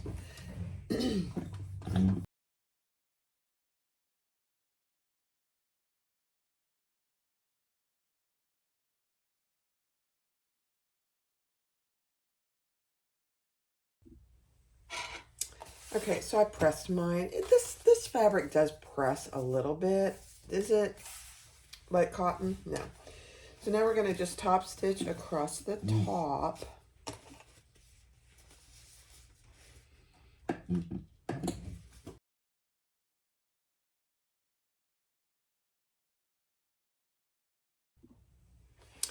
Okay, so I've taken my side piece, B is in boy, that's the navy, and I marked my center down here on the bottom, but then I attached both of these up from the bottom, just like she tells you. And now we're going to baste those on.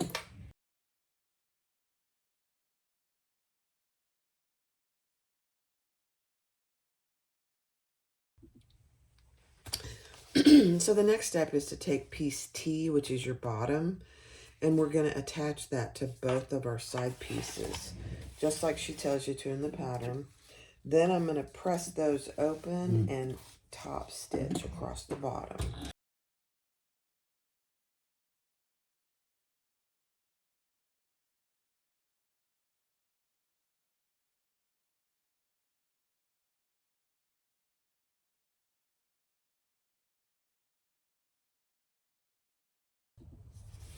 So for the bottom stabilizer, let me pull this down. I ironed on a piece of Decaville Heavy. So I just ironed that on, and it's pretty heavy. And then I am going to attach a piece of foam on top of that. All of these are out of the seam allowance. Let me just verify that. Yep. And instead of using spray on this one, I'm just using double-sided tape. 3 pieces of 1-inch double-sided tape.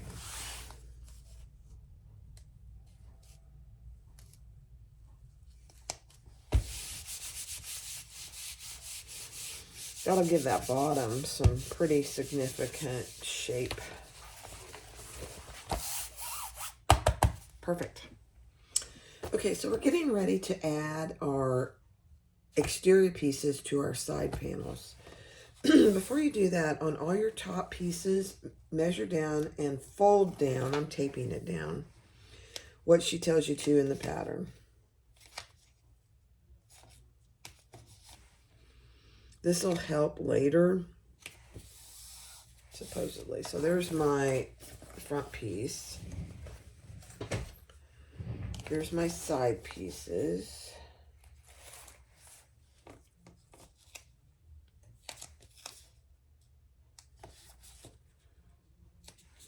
And this fabric holds the tape pretty well, so I'm glad about that.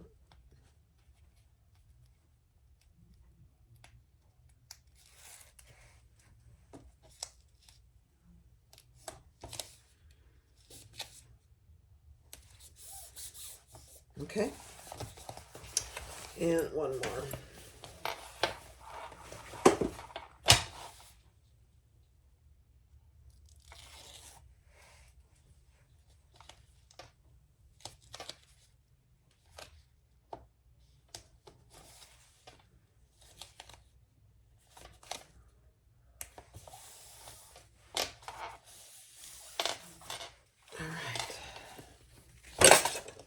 I just have these clipped up so they're not all over the place constantly.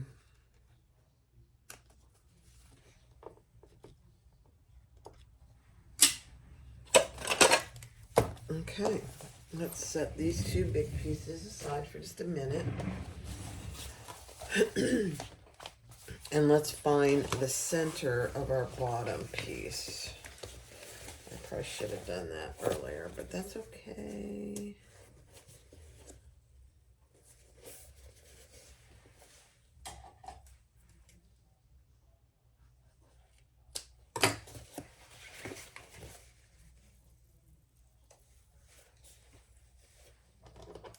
Because we're now going to attach this side piece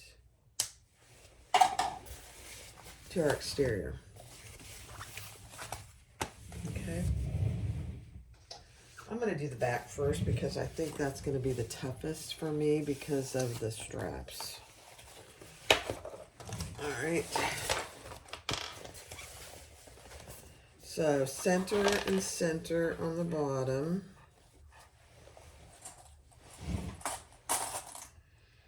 And we're just going to clip that all the way around. I'll do that on fast forward.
All right, let's stitch this.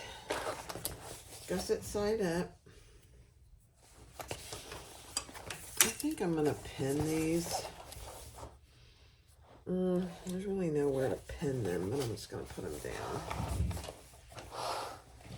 The nice thing is you have a fairly good seam allowance, which helps tremendously, actually.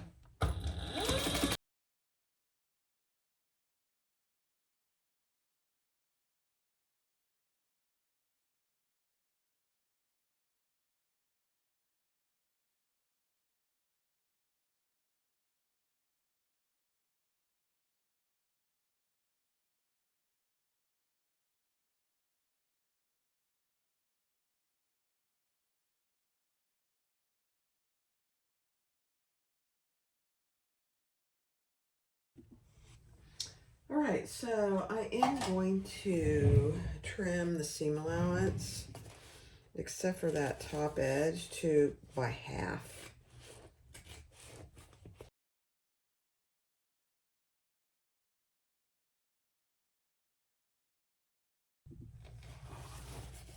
Okay, so we're going to just repeat that on the front.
All right, guys, let's turn the exterior right side out. I'm going to have a couple suggestions for this.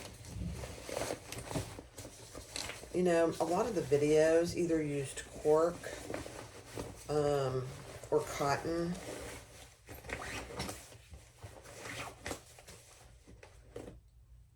I need that there. And there's a reason for that.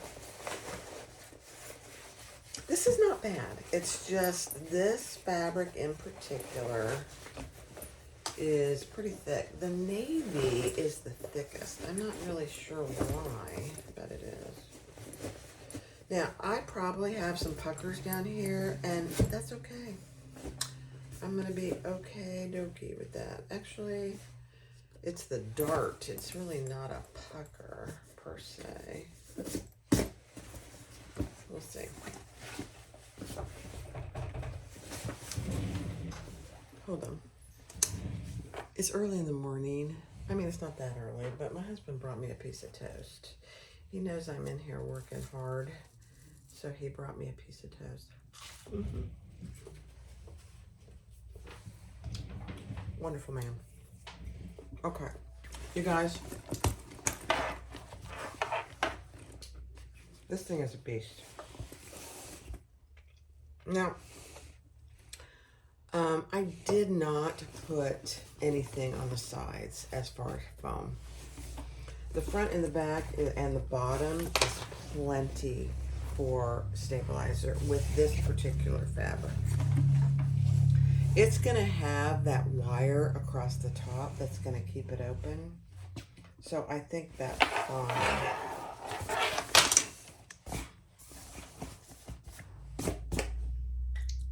Wow. It's a beast. Okay, so you have a nice deep pocket here. And then you have a huge pocket here with those bottle holders in there. Plus you could put other things in there. It doesn't have to be bottles. On the back you have your strap and your connectors down here. Let me see if you can see it. So I am going to do an I'm not even going to worry about ironing it until I'm done, because it just wouldn't stay. Wow. Very, very nice. Brenda's going to love it. All right, let's work on the interior. Okay. So we're putting the top zipper on, and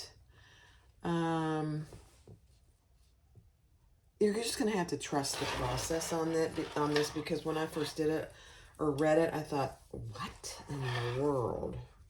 So find your centers on the front and the back and the sides. On the sides, you're going to mark from the center 2 marks from the center, one over and one on the other side, and that's where you're going to stop attaching your zipper on both sides. So here you can see I already attached my zipper. The zipper tape is on the inside, and the zipper teeth are up over, and that's the way it should be. So I'm going to just do this side and clip those in place. I'm trying to debate whether I'm going to go over to Thor to do this. I might. And on your side seams, just splay those open. That's another reason I always leave my side seams uncut, so they'll splay open nicely. And you don't have just a little nub there. You know, you never thought you'd use some terms in sewing, like splay and nub and skosh. A lot of important sewing terms. Now, I didn't put zipper tabs on, so I skipped that step because I'm going to use zipper ends. At least that's my plan. So I just have them clipped right now. Oh, I found a rivet.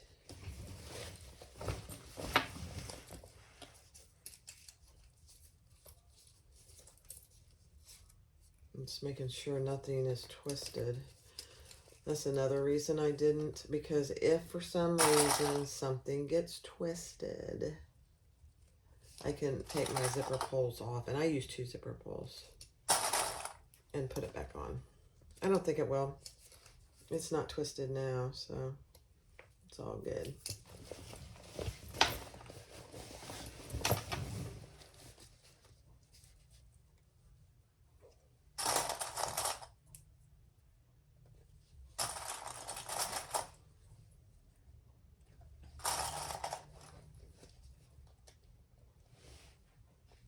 Okay. So the question is, there's a lot of wrinkles here. Don't worry about that. We'll get those out after we're done, because there's going to be plenty of wrinkle time left.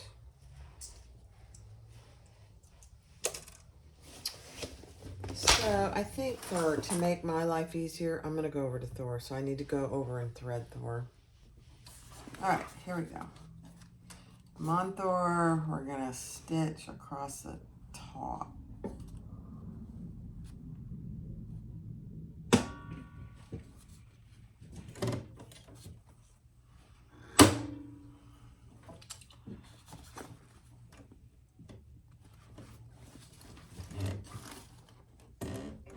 Okay, here we go. We're ready to start. 1/8 of an inch. I'm holding my threads.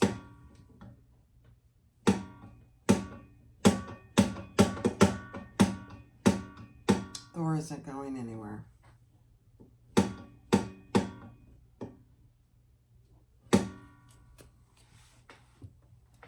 Oh, that is so funny.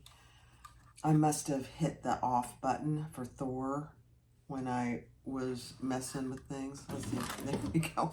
I'm like, oh no, now he's not working at all. That would never be the case for Thor. Let's see. Let me just look and see if I spread this out. I did not.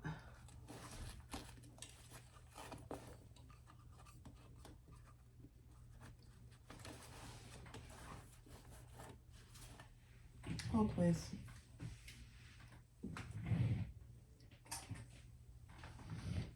On this one, I forgot to spread out my side seam.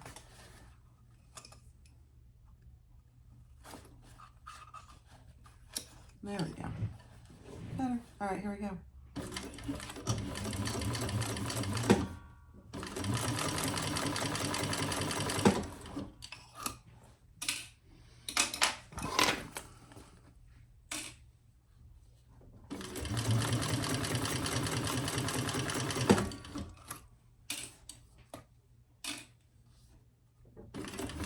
Could use double-sided tape here, but you know, tape just can really gum up your needle. So I didn't. Did I spread that one out? Yes, I did.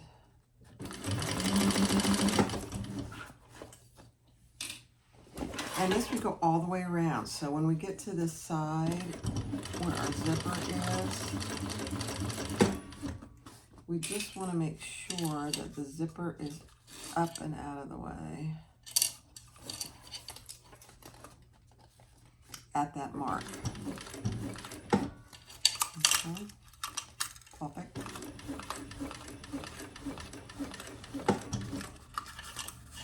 Let's see, where's my other mark here? Almost. Okay.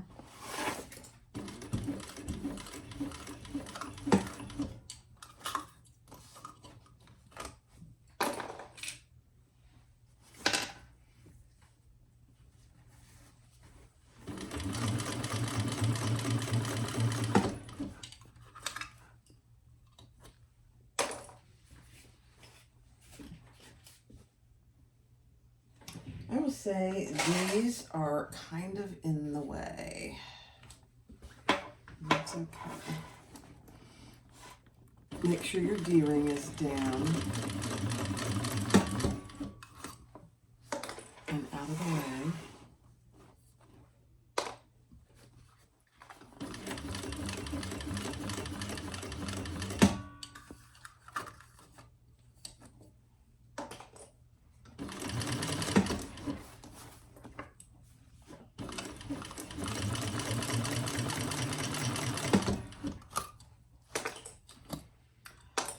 hope I'm not getting too close. I'm gonna test it.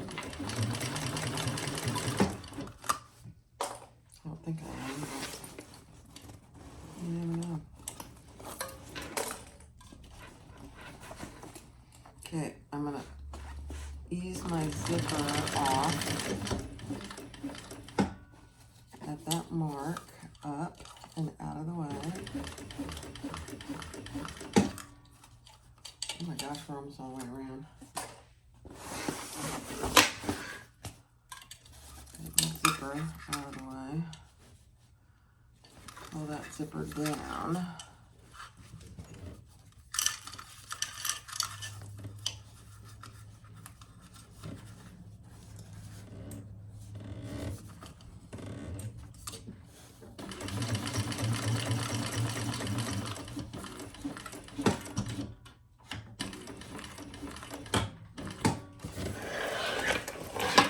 Alright, let's see. I think I can get too close.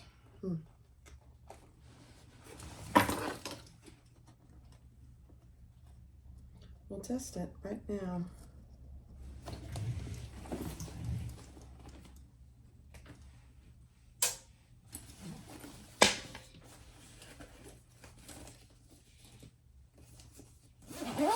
Oh no, it's perfect. It's perfect, you guys.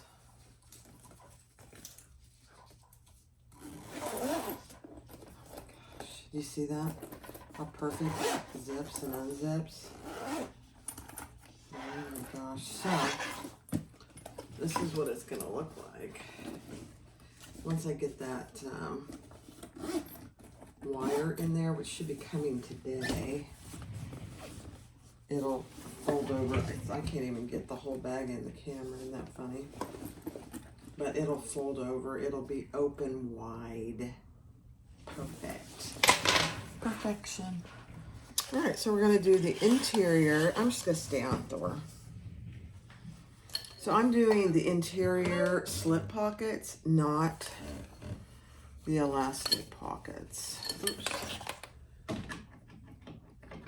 I need to measure for my seam. Perfect. Oh, and I'm doing the top and the bottom. Yeah.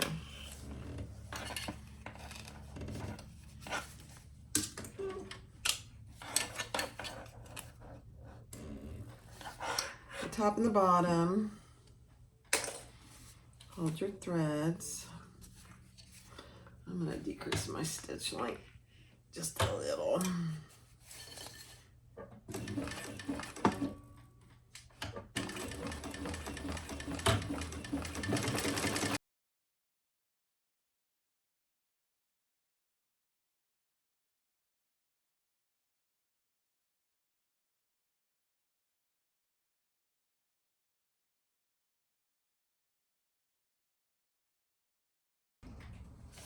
All right, let's top stitch the top. All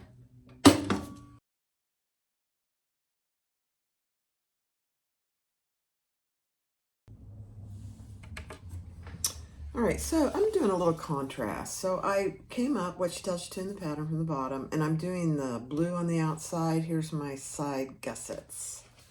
So we're just gonna stitch those all the way around.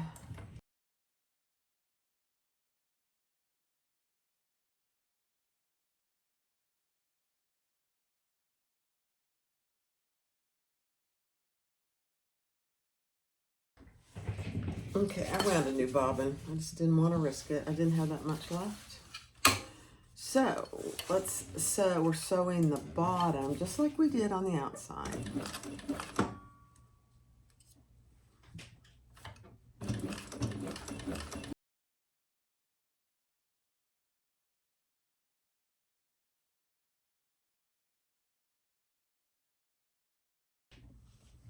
All right, I pressed my seams and let's top stitch.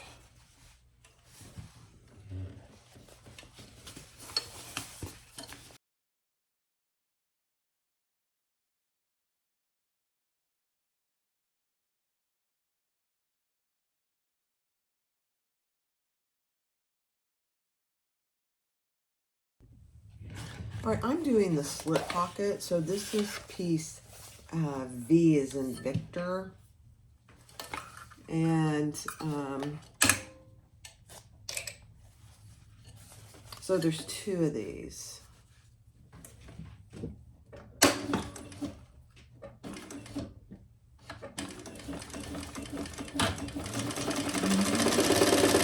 One I need is 5. So I'm stitching across the top and the bottom.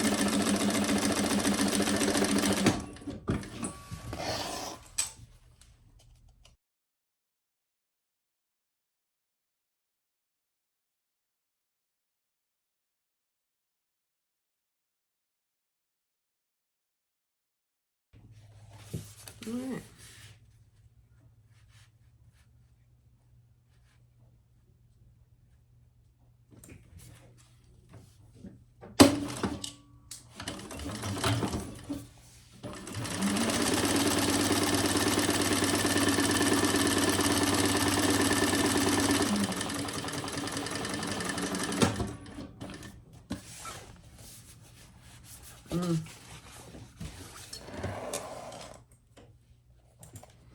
I'm doing a little something that I used to do all the time. I don't do it much anymore. And that is create a little lip here. Just a little contrast. It's not part of the pattern.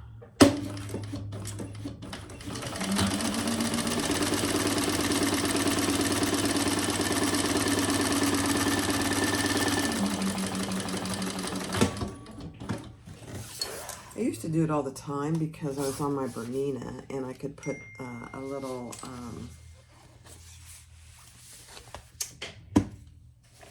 zigzag stitch. All right, now let me pull this down so you can see what I'm doing. So we're going to attach both of these pockets. Let me see how much up from the bottom. What she tells you to in the pattern.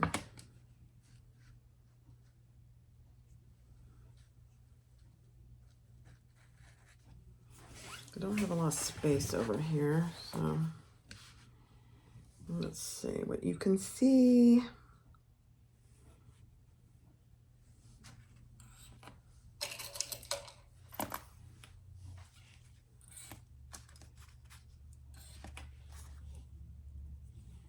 So I'm just clipping those on and we'll baste the sides in place.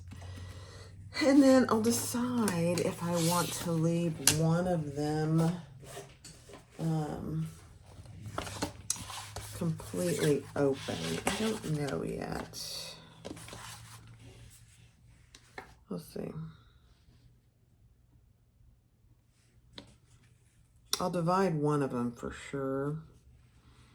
But one of them I might leave open for larger things. I'll have to see.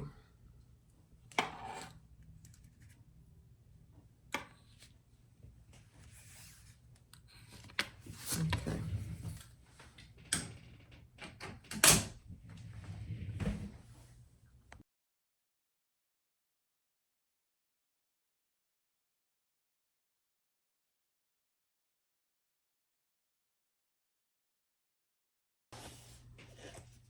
Okay.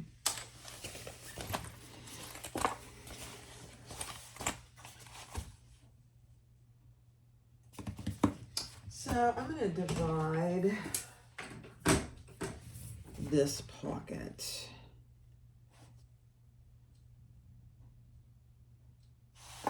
Yeah.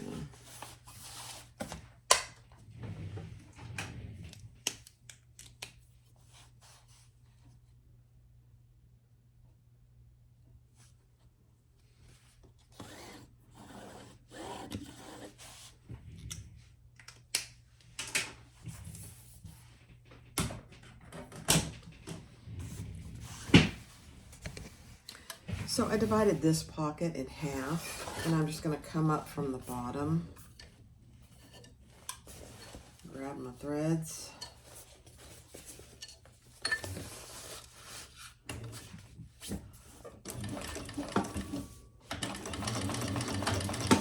make sure that if you're doing it on the side of your zipper pocket, make sure your zipper pocket is out.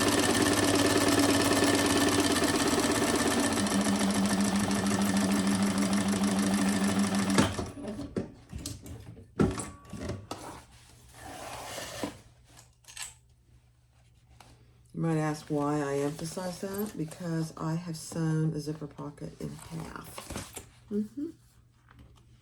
A lot of Jack Ripper happening when you do that. Okay. Perfect. So you really have two good size pockets here. And then this one, I'm going to leave completely open. This is on the front. Let me think about that. Let me think about that. Hold on, let me think. All right, so I'm gonna attach my lining to my front and back lining pieces. So find your center, and I will do this on fast forward because it's like watching paint dry.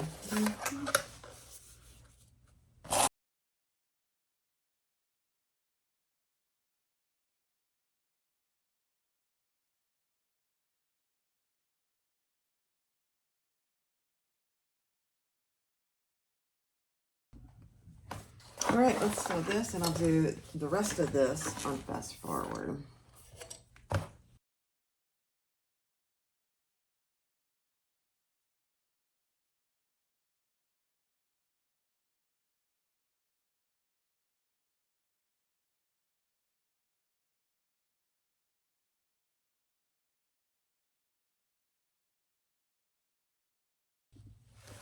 Okay, let's trim it by about half. And if you noticed, for the top inch on each side, I did the normal seam allowance, and then we made the seam allowance bigger.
All right, so around the top, I put tape on this top inch and made that flat, so it's much easier.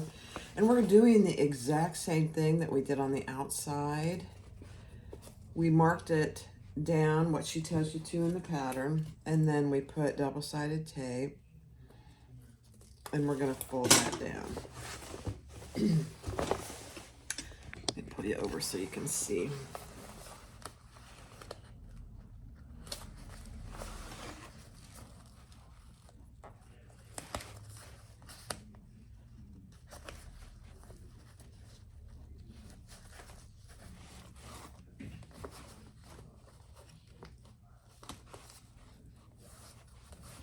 This material actually holds the tape really well, so it's really kind of nice. Some materials do not. This does. So I'm not even having to put clips on it. It's beautiful. It's a beautiful thing.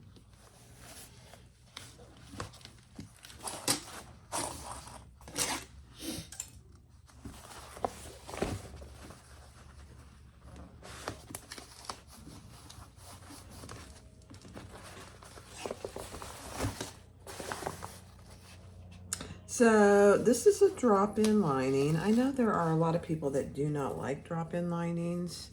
When it comes to something big like this, I think it's magnificent.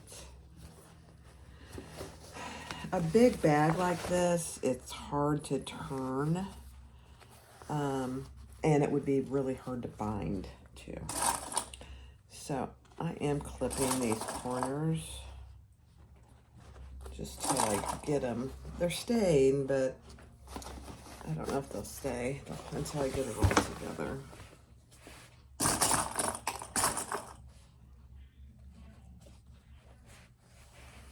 Perfect. Okay, so that's what you have. All the way around. All right, so let's put it inside, and I want my zipper pocket, this zipper part on the back. So we're gonna put that down inside. And we're gonna match up our center marks, or our side marks, I should say. Our side seam marks.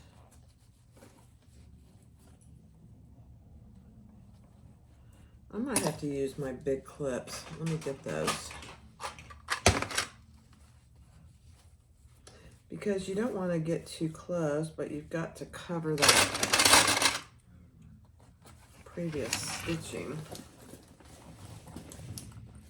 You know?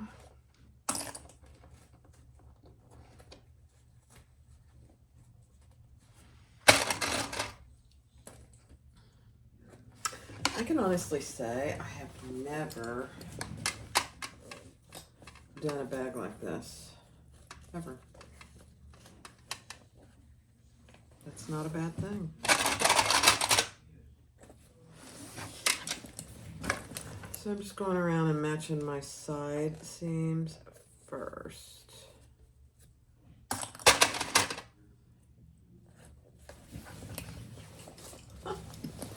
Brenna, you're gonna love this bag.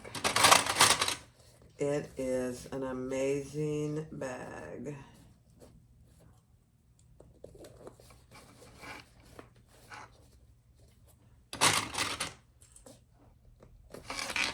Really amazing.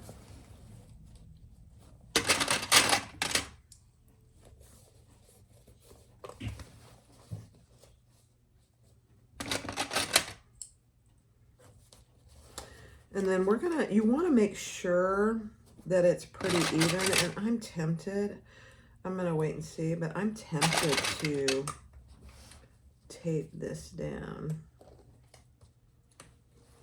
And the reason I say that is you want it to be the same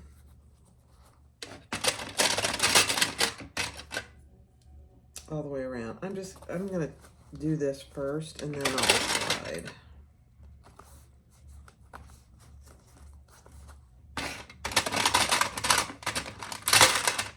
Sorry for the noise. These clips are very noisy. Because we're gonna do 2 rows of stitches. Yeah.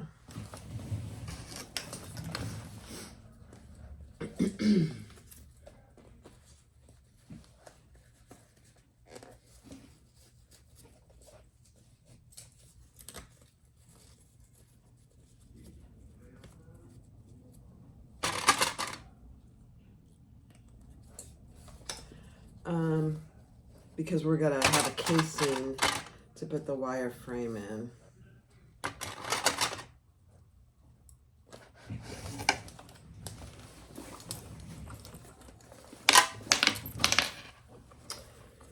So, I'm just thinking out loud.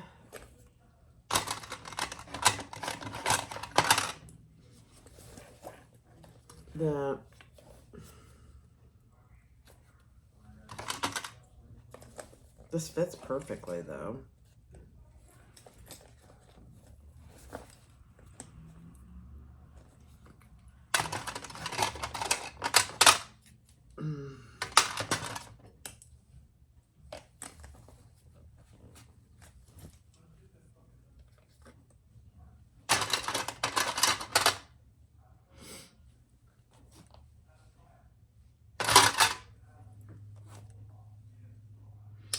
Yeah, I'm going to tape it because I don't want there to be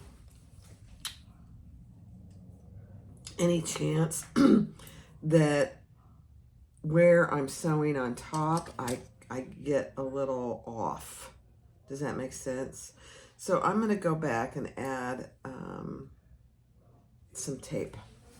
I'll show you. Okay, I'll just show you this one part. You don't need to see all this, but I put some quarter-inch double-sided tape right on the inside there, and I am just gonna tape it so that I have the same distance from the zipper pull. The zipper tape, not the zipper pull, on the inside. Yeah. So much better, guys. I would highly recommend you do it. That way, when you're top stitching, you don't have to worry about anything slipping. You know? And your stitches will be nice and even on both sides. So that's what I'm going to do. So there it is there, and there it is there. See how straight it is here? That's what I'm going to do. All right, I don't know how much of this you're going to be able to see, but I taped it and clipped it, and we're going to just do 2 rows of stitches. And I'm just doing an 1/8 inch from where I did my first row, and then we'll do a third one.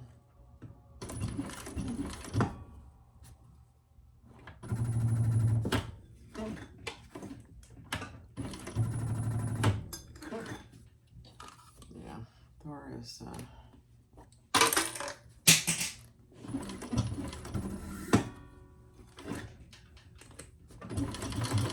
you don't like to go slow. Isn't that funny?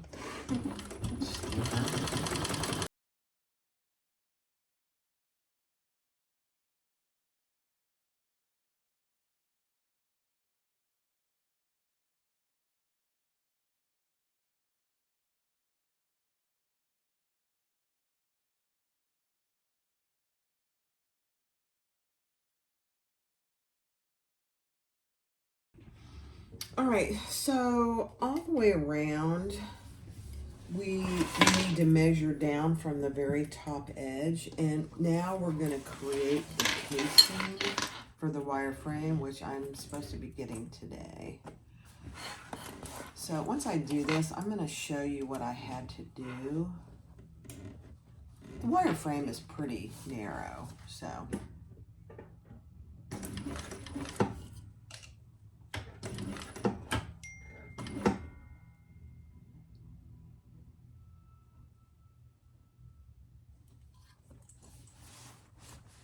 And I just marked it with a erasing marker. You just want to make sure your lining is nice and flat and that your zipper is out of the way.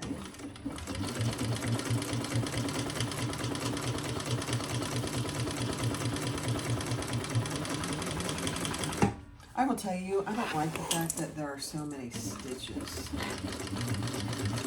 on top here. But they're all necessary.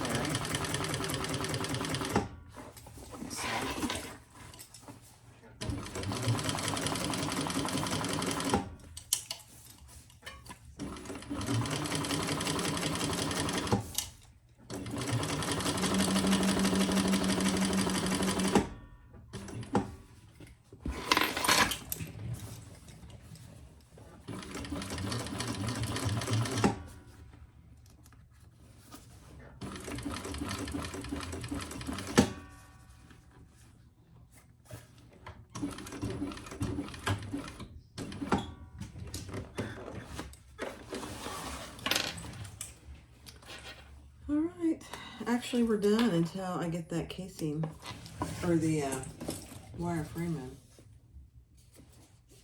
Let me finish this. I don't know why I didn't start. I didn't start it.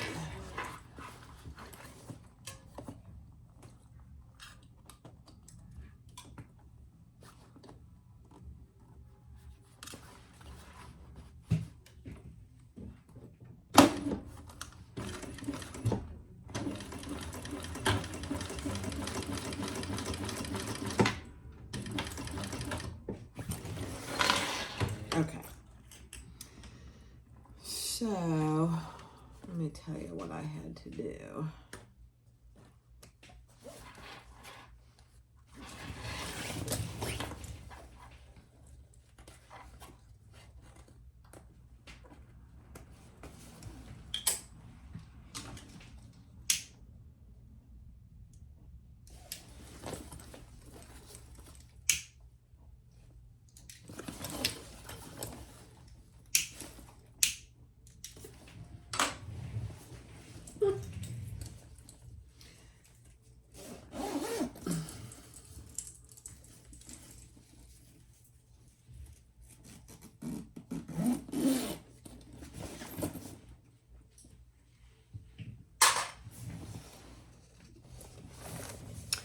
All right, so you see the 3 top row stitches, and don't worry about this, I gotta iron that, so no big deal.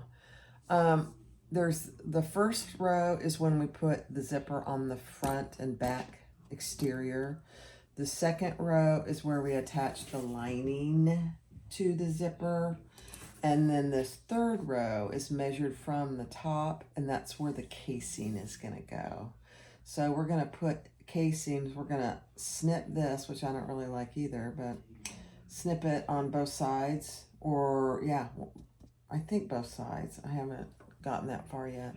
And stick it in on this side, and then we'll stick it in on this side.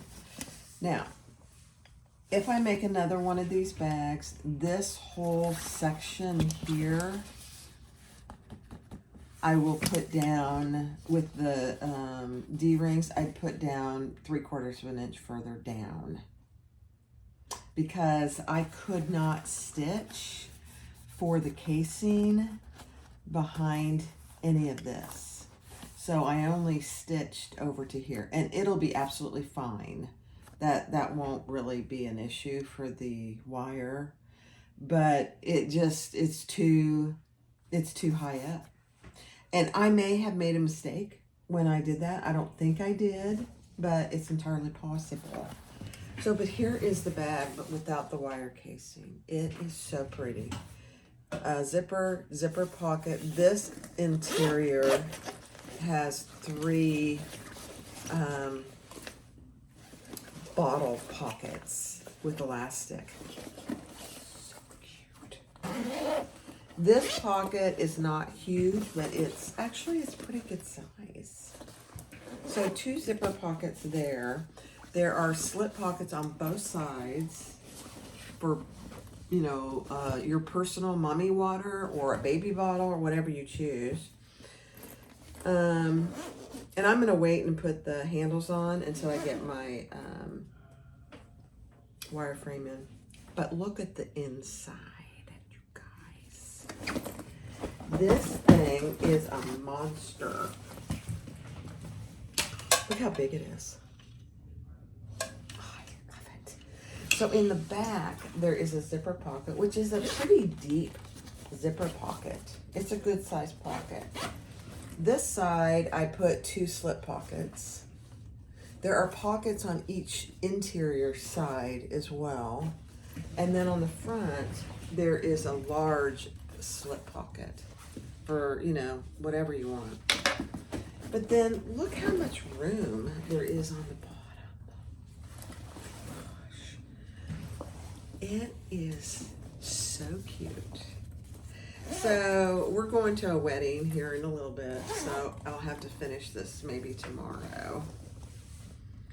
It is so cute. Now, another word about fabrics. Choose lightweight fabrics. I would not use foam again. Nope. And I only did foam on the front and the back pieces. And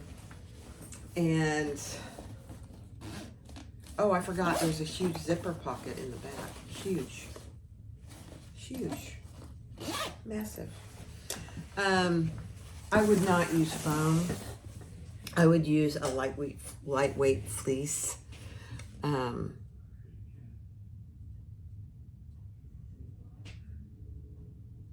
I mean, it's not, you know, it's a diaper bag, so it's not meant to be a structured bag per se, but I do like the structured.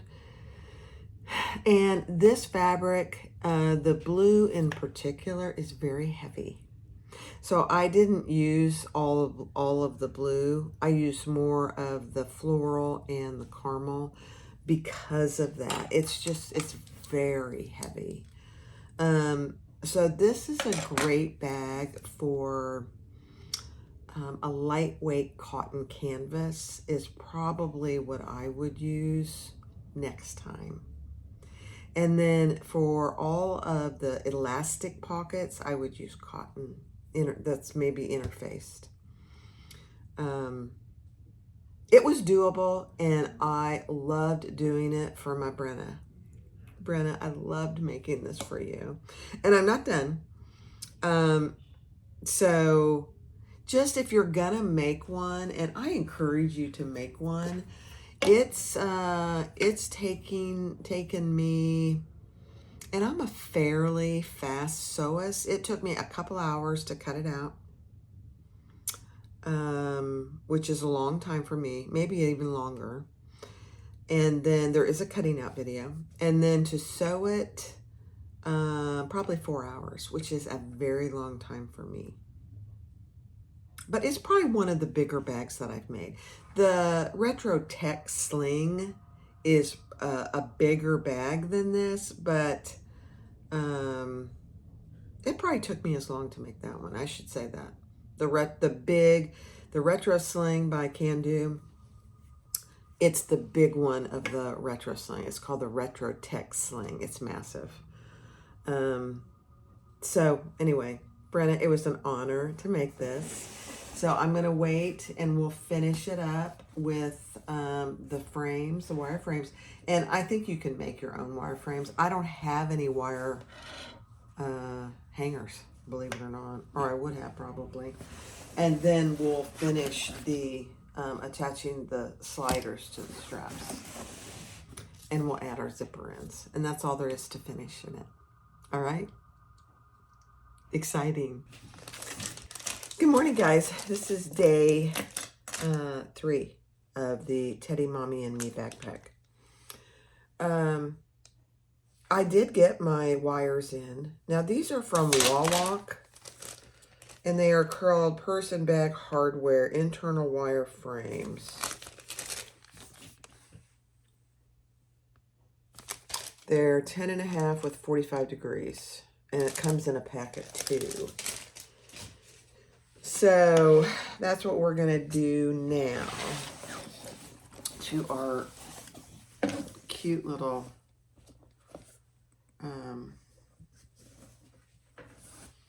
diaper bag.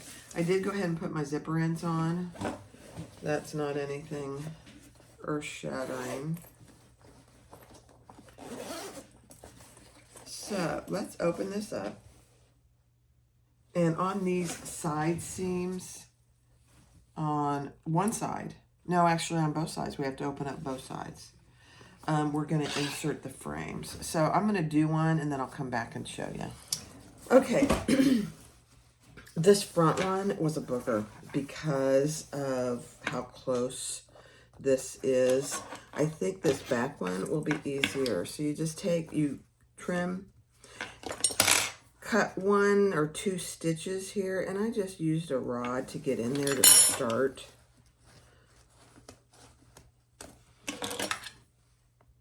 To make sure that I've got an open channel all the way across.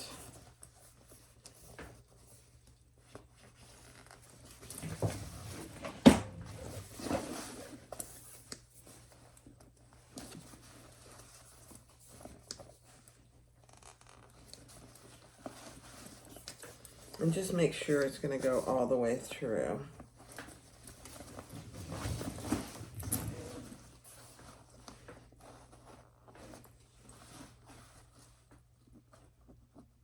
Yeah. All right. And then this is not, these are probably too wide. I'm going to use them, but I would make your own if I were you.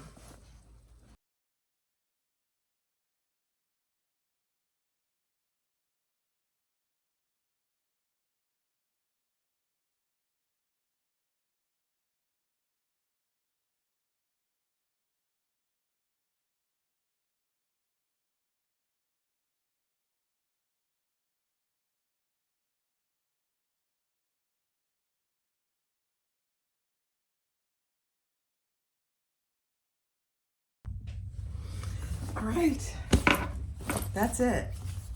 So these will, these go down just like this. That's how it's supposed to go. And then when you open it up, it opens and it stays open just like that. It's perfect. Now, you know, in the pattern, she says you can hand stitch this close. I don't really think it needs it. I did a little repair here, which I'm gonna fix. I don't like how that turned out. So I'll fix this, but it really opens. Look how open and wide it is. Look at that. It's beautiful. So, and then you just close it just like this.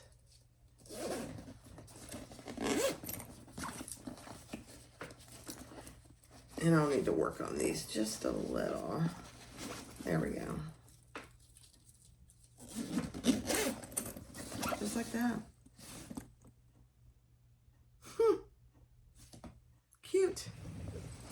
All right, guys, I did go ahead and put on my handles, and I put 2 rivets through, and I used a bunch of fray check. It really was the only way to make it look decent. I think if I tried to sew it, it would have just looked awful. So now we're going to put 2 sliders on our, down here, on our straps. Where did my lighter go? It's over here.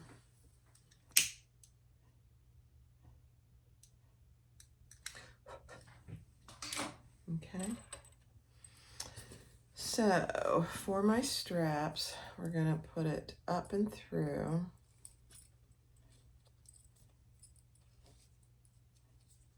Making sure nothing is up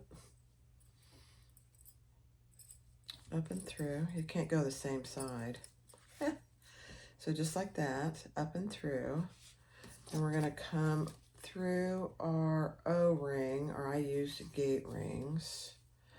Then we're gonna bring this up and bring it up one side, the far side, and back down.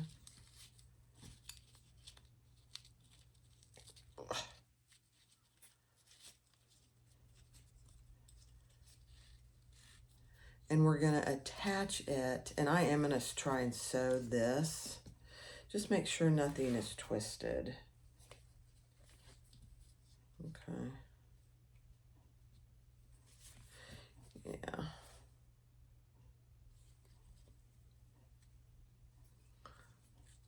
And I'm gonna sew, well, maybe I'll put some D-rings or rivets there too.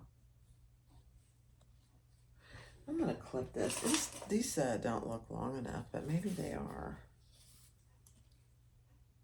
Yeah, maybe they are. Yeah, okay. So I'm gonna take it right here and let's try and sew it. Let's see. Where's my thread?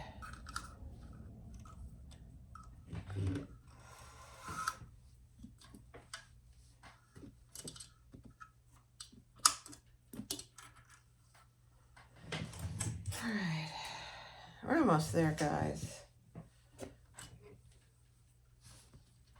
Yeah, I'm just gonna do a couple rows of stitches there, honestly.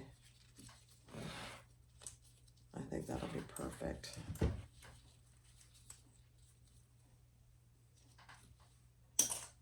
Right here. And I burned the ends of that, but I can see, yeah, okay. Let's just do a couple rows of stitches, and I'm trying to make them as straight as possible.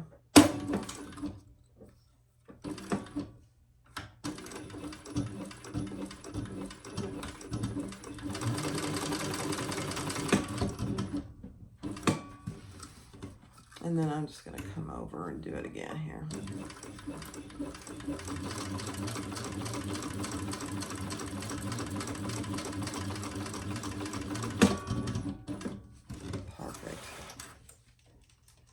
Okay, let's clean that up a little.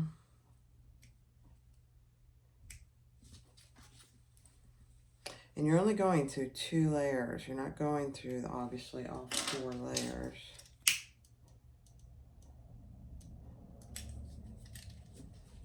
Perfect, really.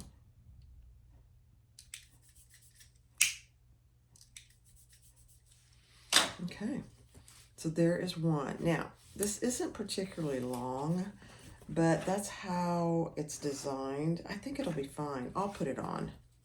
Now, Brenna's taller than I am, but I think it'll still be fine. So let's do this other one.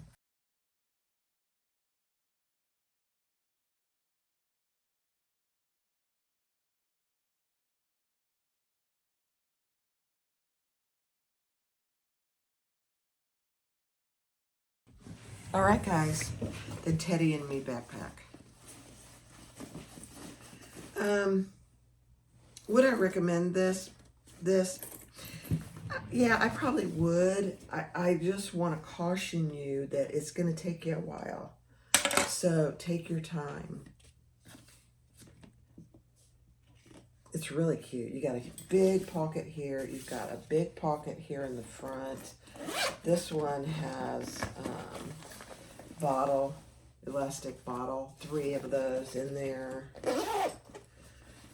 And then you've got, obviously, handles. You've got adjustable backpack straps, and you've got a big zipper pocket here.